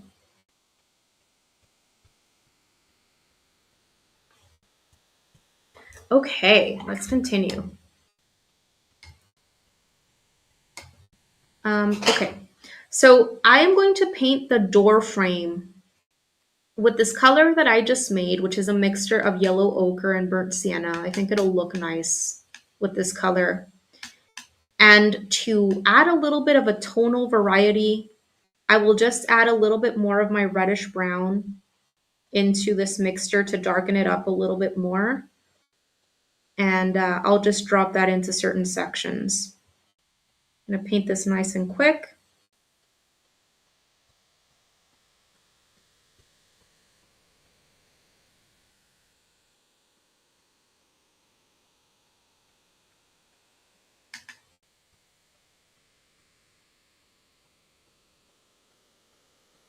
Making my way around the little tree leaves.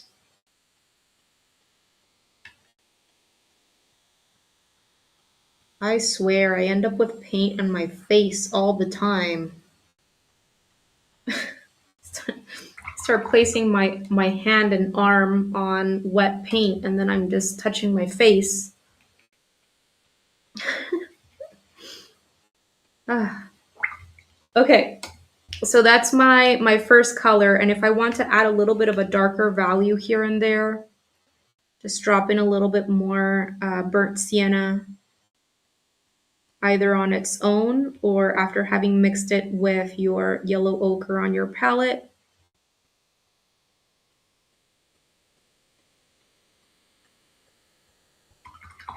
Okay.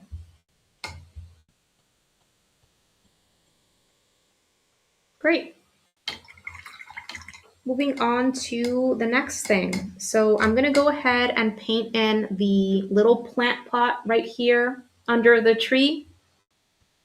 And how about painting that in? Maybe I want to make sure that I'm repeating colors so that things can look very harmonious at the end. Repeating colors, and even planning for a limited color scheme can lead to very harmonious end results.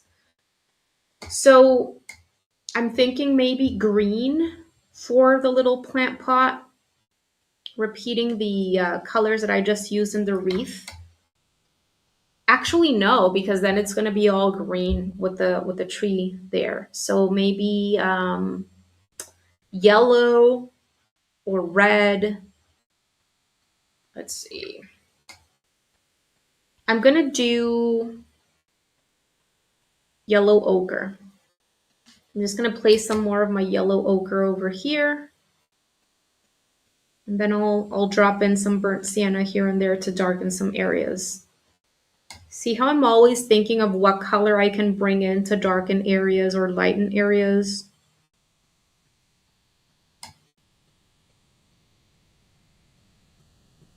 Quickly painting in this first color, which is a lighter color.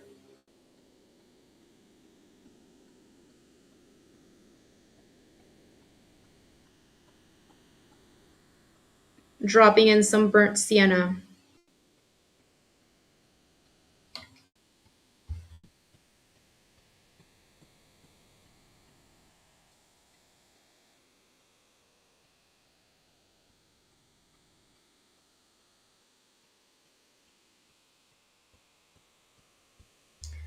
I went in initially in those darkest sections where it would make sense that shadow would be right under the tree here, where the tree is blocking that light from hitting certain sections of that plant pot or planter, whatever their name is. And now I'm going to be painting in the tree. So I want to make sure that I have enough of my lighter green, which is a combo of undersea green and lemon yellow.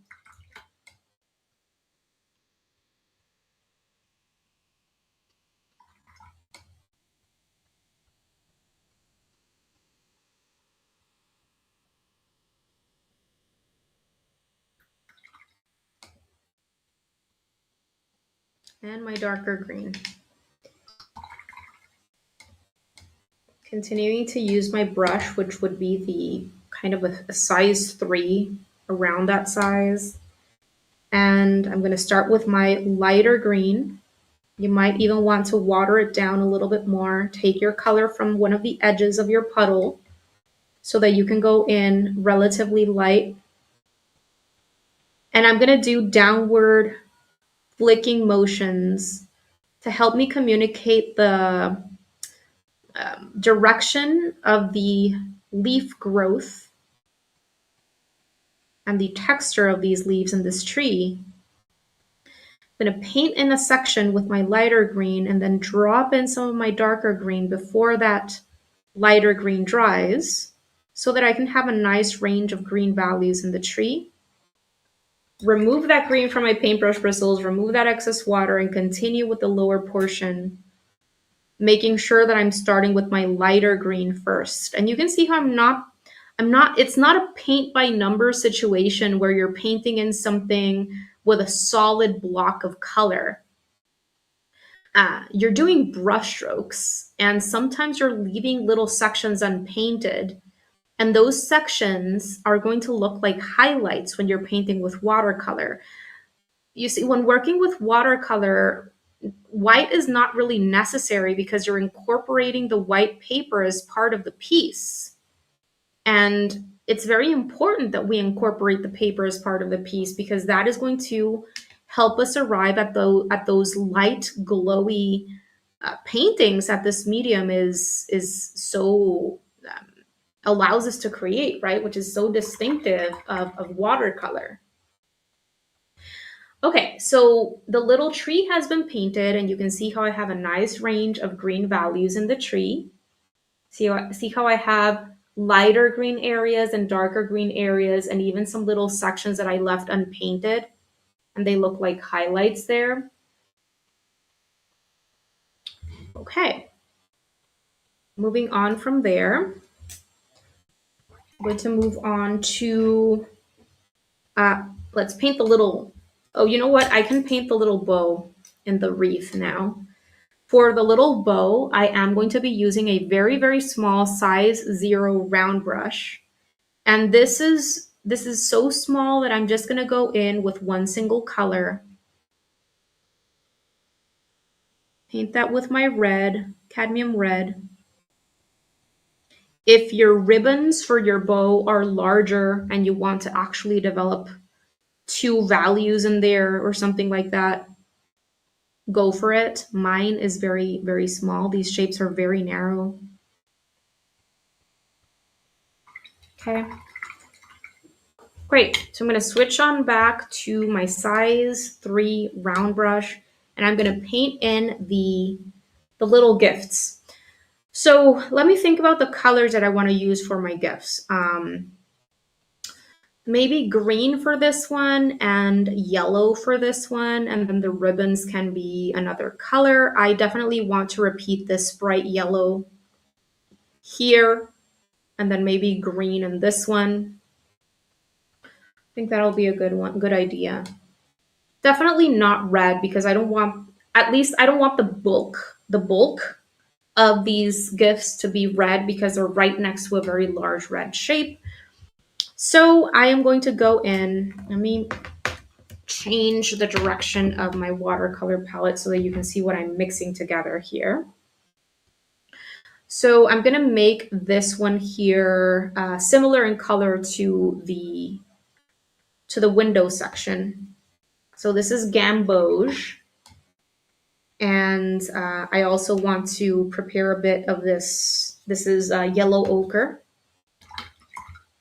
So I'm going to start with Gamboge, which is lighter, pretty watered down.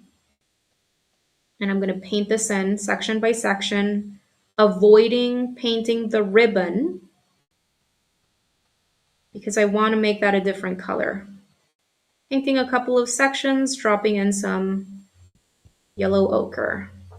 Removing that paint from my paintbrush bristles, then starting with the lighter color again.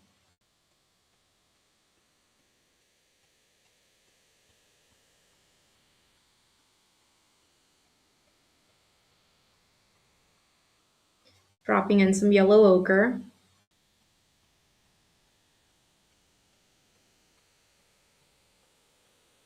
That's it. Okay, so for the other gift, I'm going to do green again. So I go in with my two greens, starting with my lighter green. It's too much paint for that very small area. See how I'm constantly dabbing the tip of my brush onto my absorbent towel to remove excess paint and water. Okay, starting back up with my lighter green. I may have some bleeding happening between my presents here, my gift boxes, because the yellow is not completely dry. That's fine. And I do need to paint those little teeny tiny sections here in between those ribbons with red, because that's the red door that we see through those holes. I'll paint those in just a bit.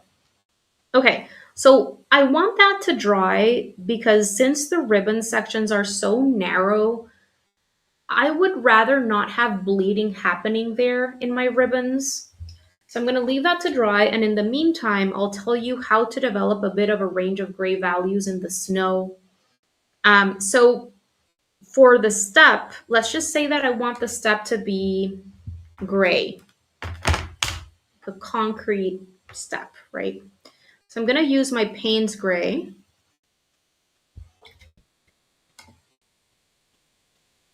And I'm just going to add a little bit of burnt sienna into it so that it's not as cool looking. Let me swatch this out for you.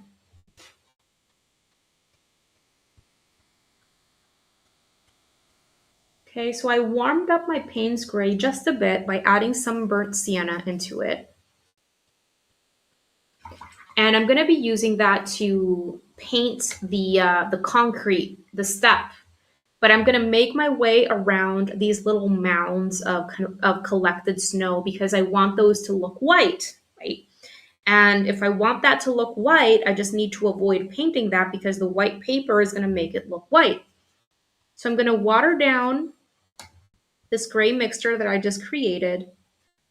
I'm going to take some of this watered down gray and I'm just going to start painting in this step, making my way around the little collected sections of snow.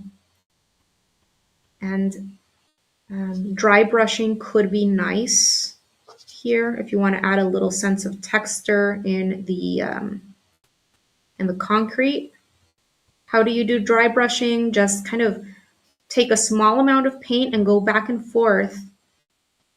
And little teeny tiny sections of paper are going to be left unpainted, creating a little bit of a sparkle. Some little sections of white paper will be left there unpainted if you don't go over them again, of course. And it can create a nice texture where you're also incorporating the paper a bit into the piece again. Okay, so that's that concrete step. If you want to develop a little bit of a darker values here and there, drop in the same gray color mixture into certain areas, maybe behind the little mounds of snow where they're creating a bit of a shadow. My paper dried very quickly here, so you can see how my darker gray shapes are not really expanding as organically. I'm being left with these sharp edges, at least for the most part. And that's fine as well. But if you want to soften anything, just remove that paint from your paintbrush bristles and run your clean and only slightly damp paintbrush bristles over the edge that you're looking to soften. Just don't overcorrect, because the more you do, the more you're likely to arrive at splotchiness, even more splotchiness than what you initially had. So just be very careful. If you don't have to correct things, don't do it. And if you, sometimes it is helpful to allow things to dry completely and correct after the paper has dried and regained its strength. So there's that as well. I'm going to paint in these little teeny tiny sections in between the ribbon loops. And for that, I need to go back to my size 0 round brush because these are so small. And I need to go back to my cadmium red. So I'm painting in these little shapes quite quickly with my plain cadmium red, relatively watered down.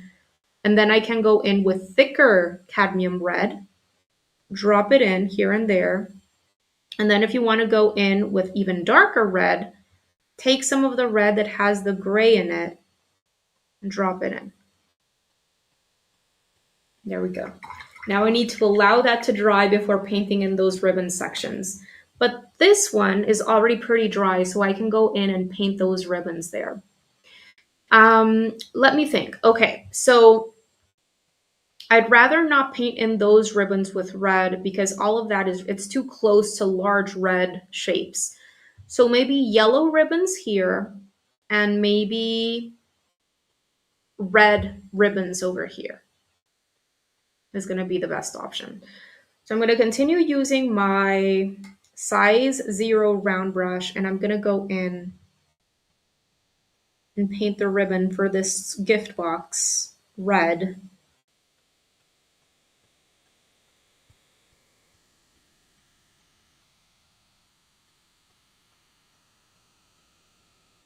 And you can change your colors. You don't have to use the same colors that I'm using. If you'd rather use other colors, that's totally fine. I want to encourage you to bring in your artistic license, do your own thing, have fun with it. Always try to see how you can bring more of yourself into the piece as opposed to just copying what someone else is doing. All right, cool, awesome.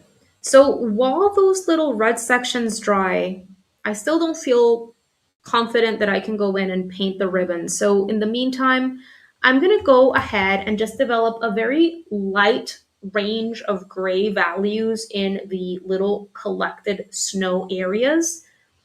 And for that, I'm gonna be using plain Payne's Gray. So Payne's Gray, as I mentioned before, is a blue biased cool gray. So I'm just going to add a little bit of this to my palette. And I'm going to take just a small amount of this. I don't want to paint the entire snow shape gray because it's going to look gray, and snow is not gray. But we do want to develop at least somewhat of a range of gray values so that it can look like an actual 3D form that is creating shadows, right? So one of the things that I make sure to do when I'm painting white objects and white animals as well, with white feathers, white fur, that kind of thing, is I make sure to go in very watered down, very, very watered down. And you can build up darker areas as you go, as you feel you need to, but go a little bit dark at a time. Make your way gradually toward those darker values. Here, all I am doing is creating abstract, irregular shapes here and there that are going to make it look like little shadow shapes, right? That's enough. I don't want to, I'm softening edges, by the way, because I painted this wet on dry. I'm being left with sharp defined edges. So I'm just going in and softening some here and there. But I don't want to cover up any more. Oops, let me lift this up before there it is. I don't want to cover up any more of my white paper because if I do, this is not going to look like white snow. So that's all I'm going to do there. I'm going to allow that to dry. And then if I want to go in and darken little sections within those gray shapes, I can do that after this has dried. I'm going to do the same thing for these little mounds of snow here at the bottom. Just going in to create some gray shapes. I did a little bit of dry brushing there. Just kind of a scribbling motion. But these are, just see these as abstract, irregular shadow shapes that you're painting in. Okay, just very, very lightly. Soften edges if you want to with a clean and slightly damp brush.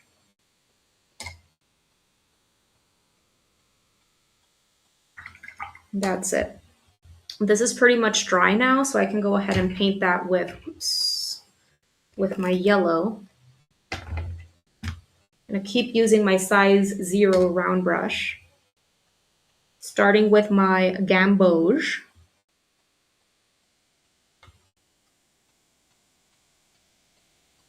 And then I'll drop in some yellow ochre. Yellow ochre.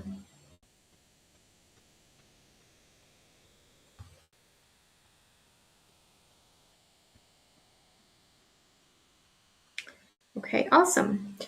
All that's missing is painting the bricks. And then it's up to you if you want to leave it as a single layer illustration, but I will let you know what I would do if I were to take it further and develop a second layer to even create a little bit more depth and realism, okay? Okay, so for the bricks, we're going to be using burnt sienna. So I'm just bringing out some burnt sienna onto my palette here. And all I'm going to do is little brush strokes inside of those brick shapes that I created before with my pen. That's all it is. So I think this size 6 brush is suitable for these sizes of shapes that I've created with my pen. Watering down my burnt sienna a little bit more. So I'm going to start here and I'm just going to do a couple of brush strokes inside of each brick, and that's all. Like, that's all I'm going to do. I'm not trying to fill in the brick shapes that I created before super perfectly. As I said, this is not paint by numbers or a coloring book page where you're meant to go in and perfectly fill up each single shape.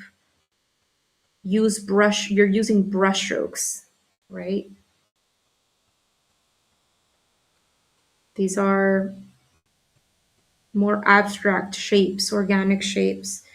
If you want to make your burnt sienna add a little bit more darkness into certain bricks, you can add more burnt sienna into your mixture, thicken it up a little bit, and drop it into certain bricks here and there, just for a bit of a tonal variation.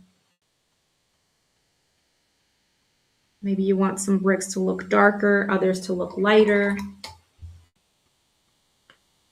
And even though this isn't a traditional vignette, it's kind of a vignette in the sense that most of the, not action, but most of the stuff that you're meant to see is in the central part of the piece. And then as you move away toward the edges of the picture plane, things are less important. In some cases, you add less detail to them, or you paint them in a looser way or a paler way. So nothing really reaches the outer edges of the picture plane, which is kind of what happens with a vignette.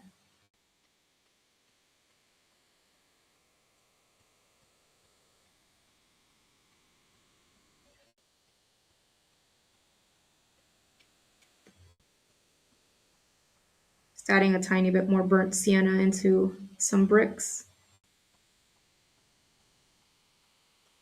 Okay. And that's it.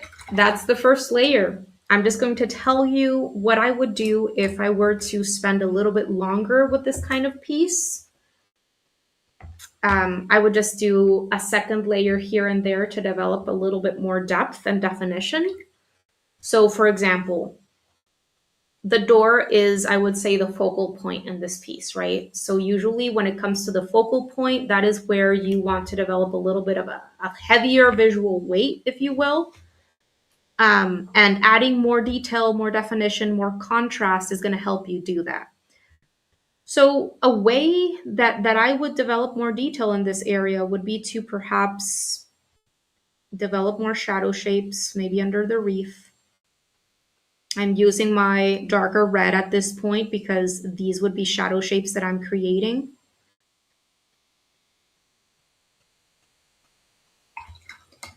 Okay. And because I'm painting on dry paper, I'm being left with sharp defined edges. So if I want to go in and soften, just go in with a clean and slightly damp brush. Wherever there would be a shadow shape, I can go in and just create a bit of a shadow shape there. Right here under the frame of the door. Paint in that abstract shadow shape. And if you want to soften edges, just soften with a clean and slightly damp brush.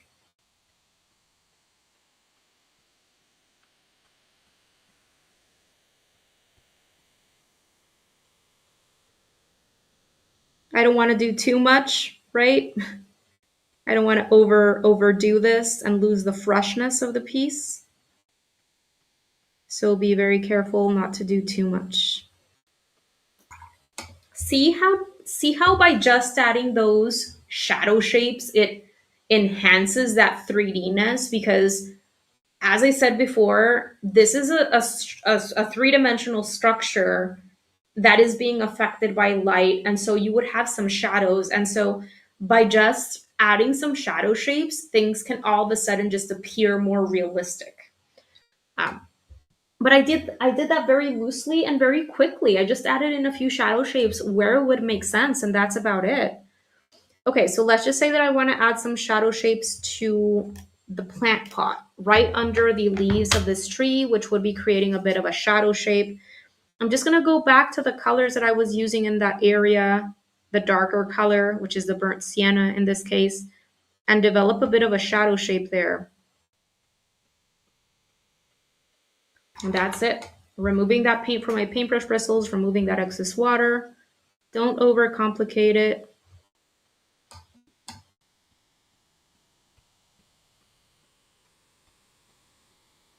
If you want to add some shadow shapes to the snow, some bits of darker gray here and there, you can do that. For me, I don't think I need to. I think I like it as is. All right. So I think that is it. If you used a lighter green and you don't have dark green values like I do, go into those leaves with a darker green. Maybe so what I do, if I'm not using undersea green, let's say that I'm using a sap green or an olive green. To create my lighter green, I add yellow.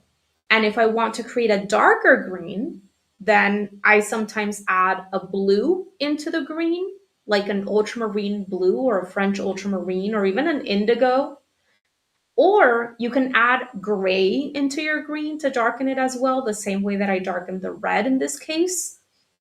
So it all depends on the kind of ready-made green that you used, because if you're using something as dark as the undersea green, that in and of itself is so dark that you don't really need to add another color into it to darken it, but you do need to add another color into it to lighten it.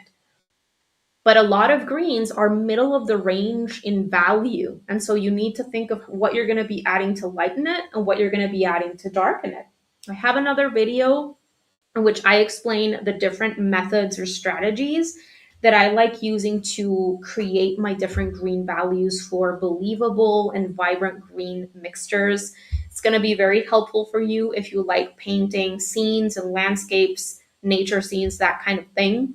I would recommend looking for it on my channel because I explain everything very thoroughly for you there. Okay, so I'm gonna leave things as they are. I don't think I need any more work. If you wanted to add in a very light wash in your brick walls because maybe you don't like how the white looks there, this is what I would do. Go in with a larger absorbent brush. This is a size 14. Go in with your burnt sienna, but very, very light and watered down. And if you do this, it's going to end up looking a little bit more like a traditional vignette. See how watered down that is? And I would just go in and do a motion like this.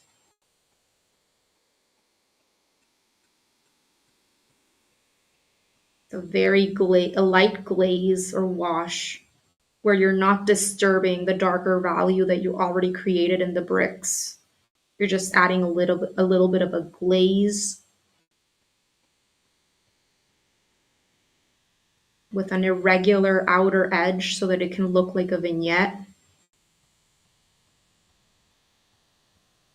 I want to add a little bit of a brown shape right above the snow there on top so that it can pop out a little bit more. And that's it. That's all I'm going to do. I don't want to do anything else to the piece. I can run the risk of overworking it and getting rid of that loose, kind of easy feel that I want this piece to have.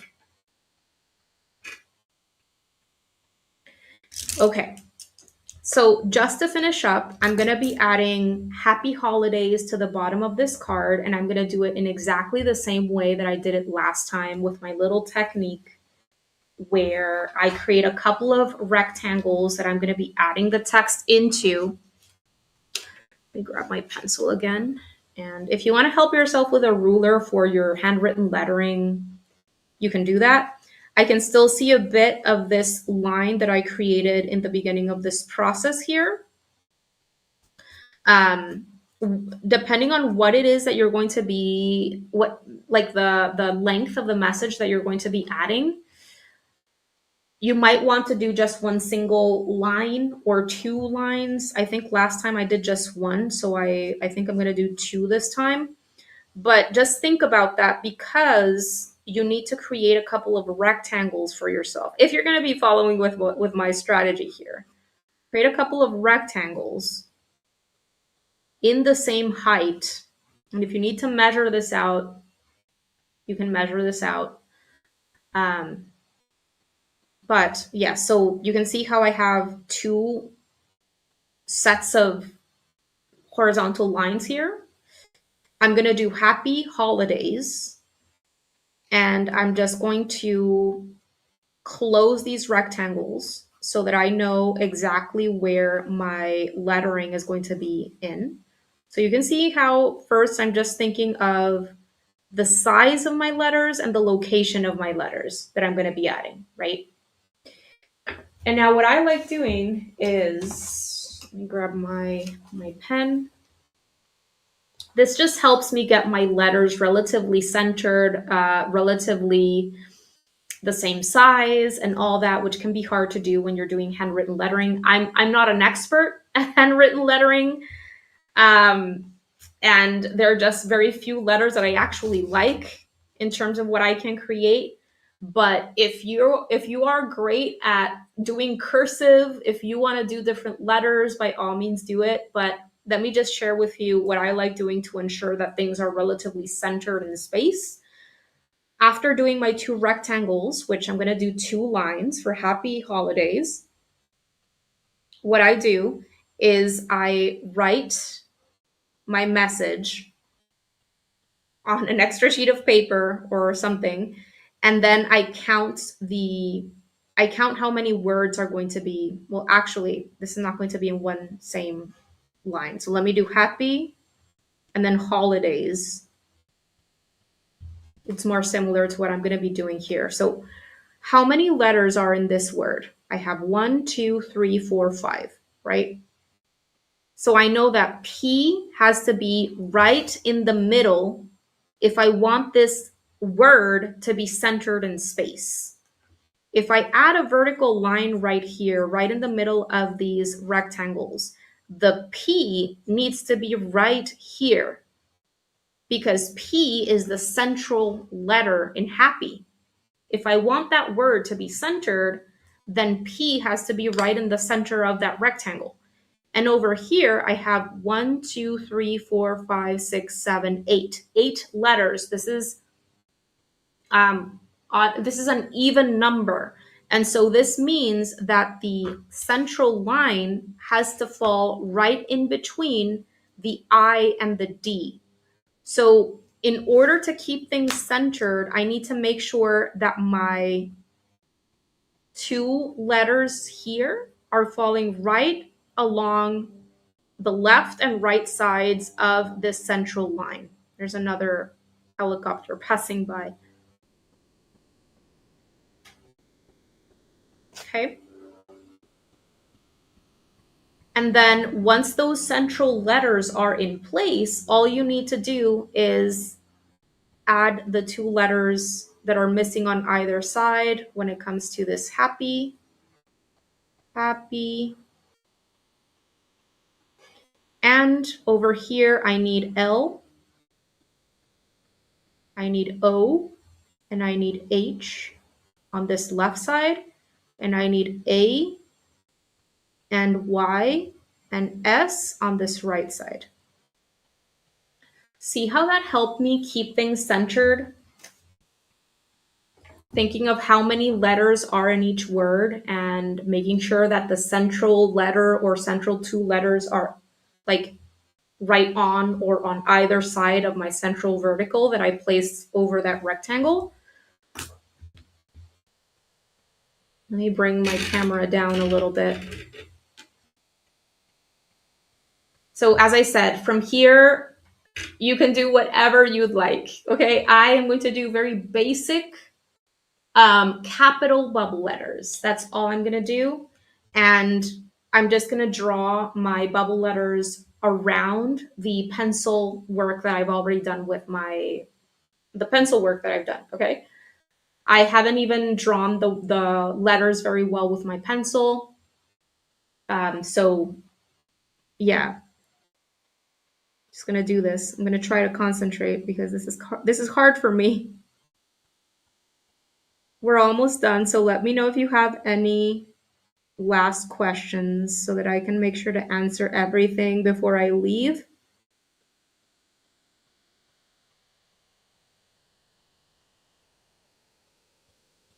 And I want to send a special thank you to my Patreon members.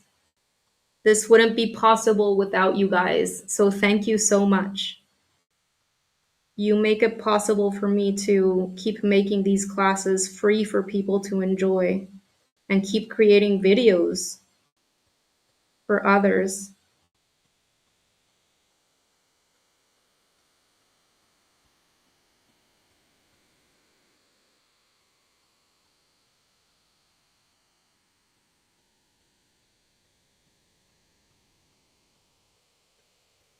Okay, so there's happy.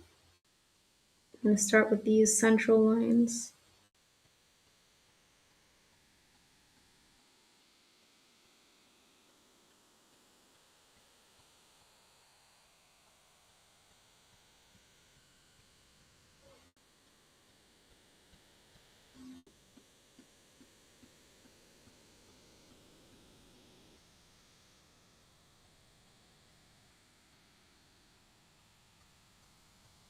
I do these classes for my Patreon every month. I teach a live class or workshop. And on Friday the 20th, so next week, I'm going to be teaching my annual goal setting / time management workshop for members of my Patreon, $6 and over. Get access to those monthly live classes and workshops. So if you're interested, You can cancel at any time, and with just $6, you get access to a library of over 120 sketching and watercolor tutorials that I haven't shared anywhere else. And those tutorials are all real time. So if it took me 2 hours to create the piece, that is how long the class is. Nothing is sped up. And all of those real time classes include downloadable outline sketches, supply lists, reference photos, etc. If you ever have any questions, feel free to reach out. You can find me at hello@ericalancaster.com, and I'll get back to you as soon as I can.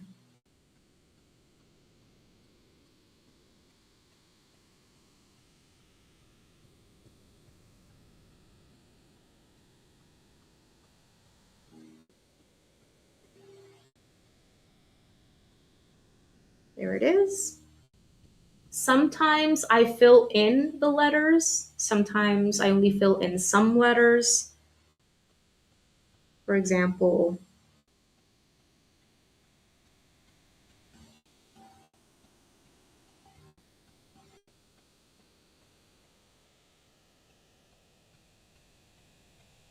kind of like a little bit of an imperfect look, casual look. It's kind of who I am, so I like that to be reflected in my work.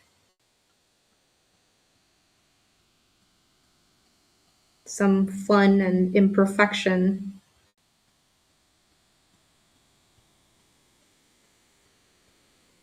A bit of a sketchy feel.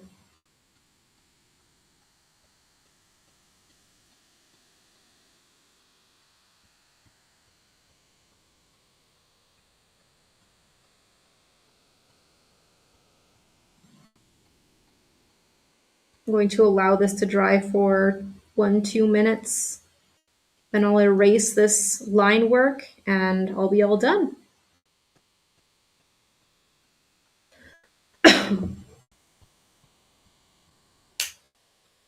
Oh yeah, I was going to add in these lines here.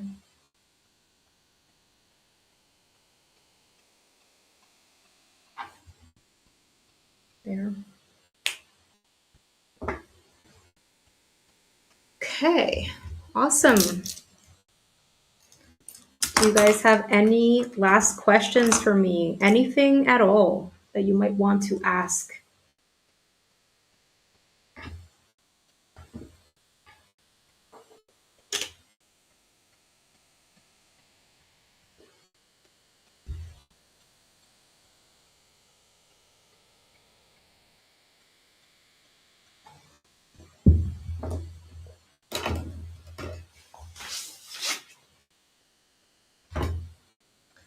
Seem to have no questions.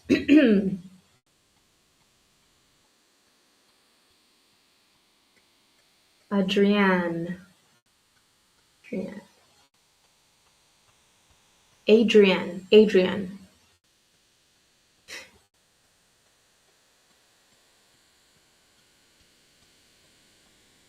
Okay, so I seem to have no questions. Let me see if I can erase this. Yep, there is no smudging happening, so I've never had any issues with any of the pens that I recommended. They all have ink that dries relatively quickly.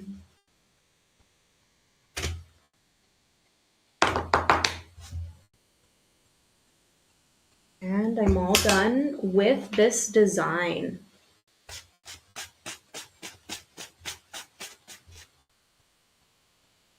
Something that I like doing at times is scanning my work or taking photos of the piece and then printing it multiple times, and that way you can create many greeting cards with the same artwork. That's something that I do at times. I'll just make sure to scan at 300 DPI if I'm going to be creating, if I want to create quality prints of the piece. All right. So that is going to do it. Will this video be? Yes, Deborah. Yes. The recording of this live class will be up indefinitely. The link will still work. I'm just going to be changing the thumbnail. Now that I've created the artwork, I can place it on, create a better thumbnail for the video, but it's going to be there for you indefinitely. You can rewatch whenever you'd like. Anything else?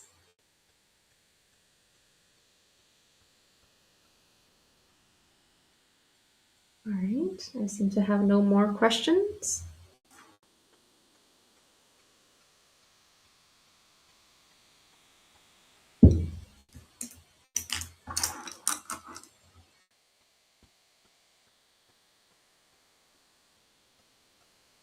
All right, everyone.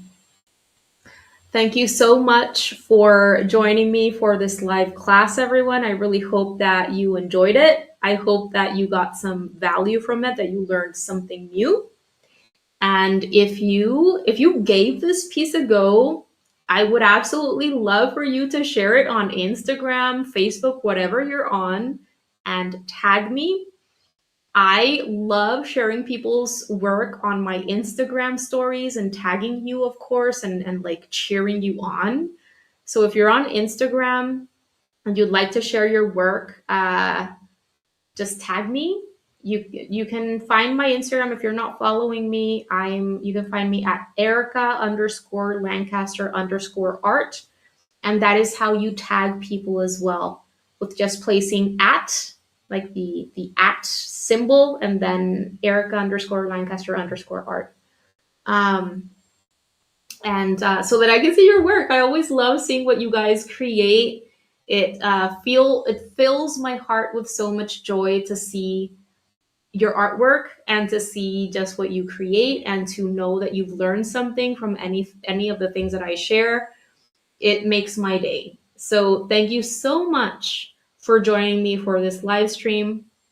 And feel free to connect with me wherever. Thank you, Patreon members, whoever made it. You are awesome. Thank you so much. And Adrienne, thank you. Thank you, Deborah. That means so much to me. Whites are hard to paint with watercolor, for sure. Hi, Judith. Nice to see you. I'm glad it was helpful. But keep working on your whites, Adrienne, because you'll get better at it. You'll get better at saving more of that white paper so that those sections can really look like it's a white object, a white animal, whatever it is that you're painting. It's hard to keep those whites, to protect those whites, but you'll, with practice, mindful practice, you'll get better fast. Thank you guys so much. Thank you, Catherine, Deborah, Camilla, Pat, Candace, Wildflower, Selwyn, Jane, Thea, Adrian, Cloudface, Anna, I think I already said it, Judith. Thank you guys so much for joining. I hope this was helpful. I hope that I get to connect with you elsewhere. And stay tuned for more. We have another live class coming up next Saturday at exactly the same time. My Patreon community will be choosing what I will be drawing and painting.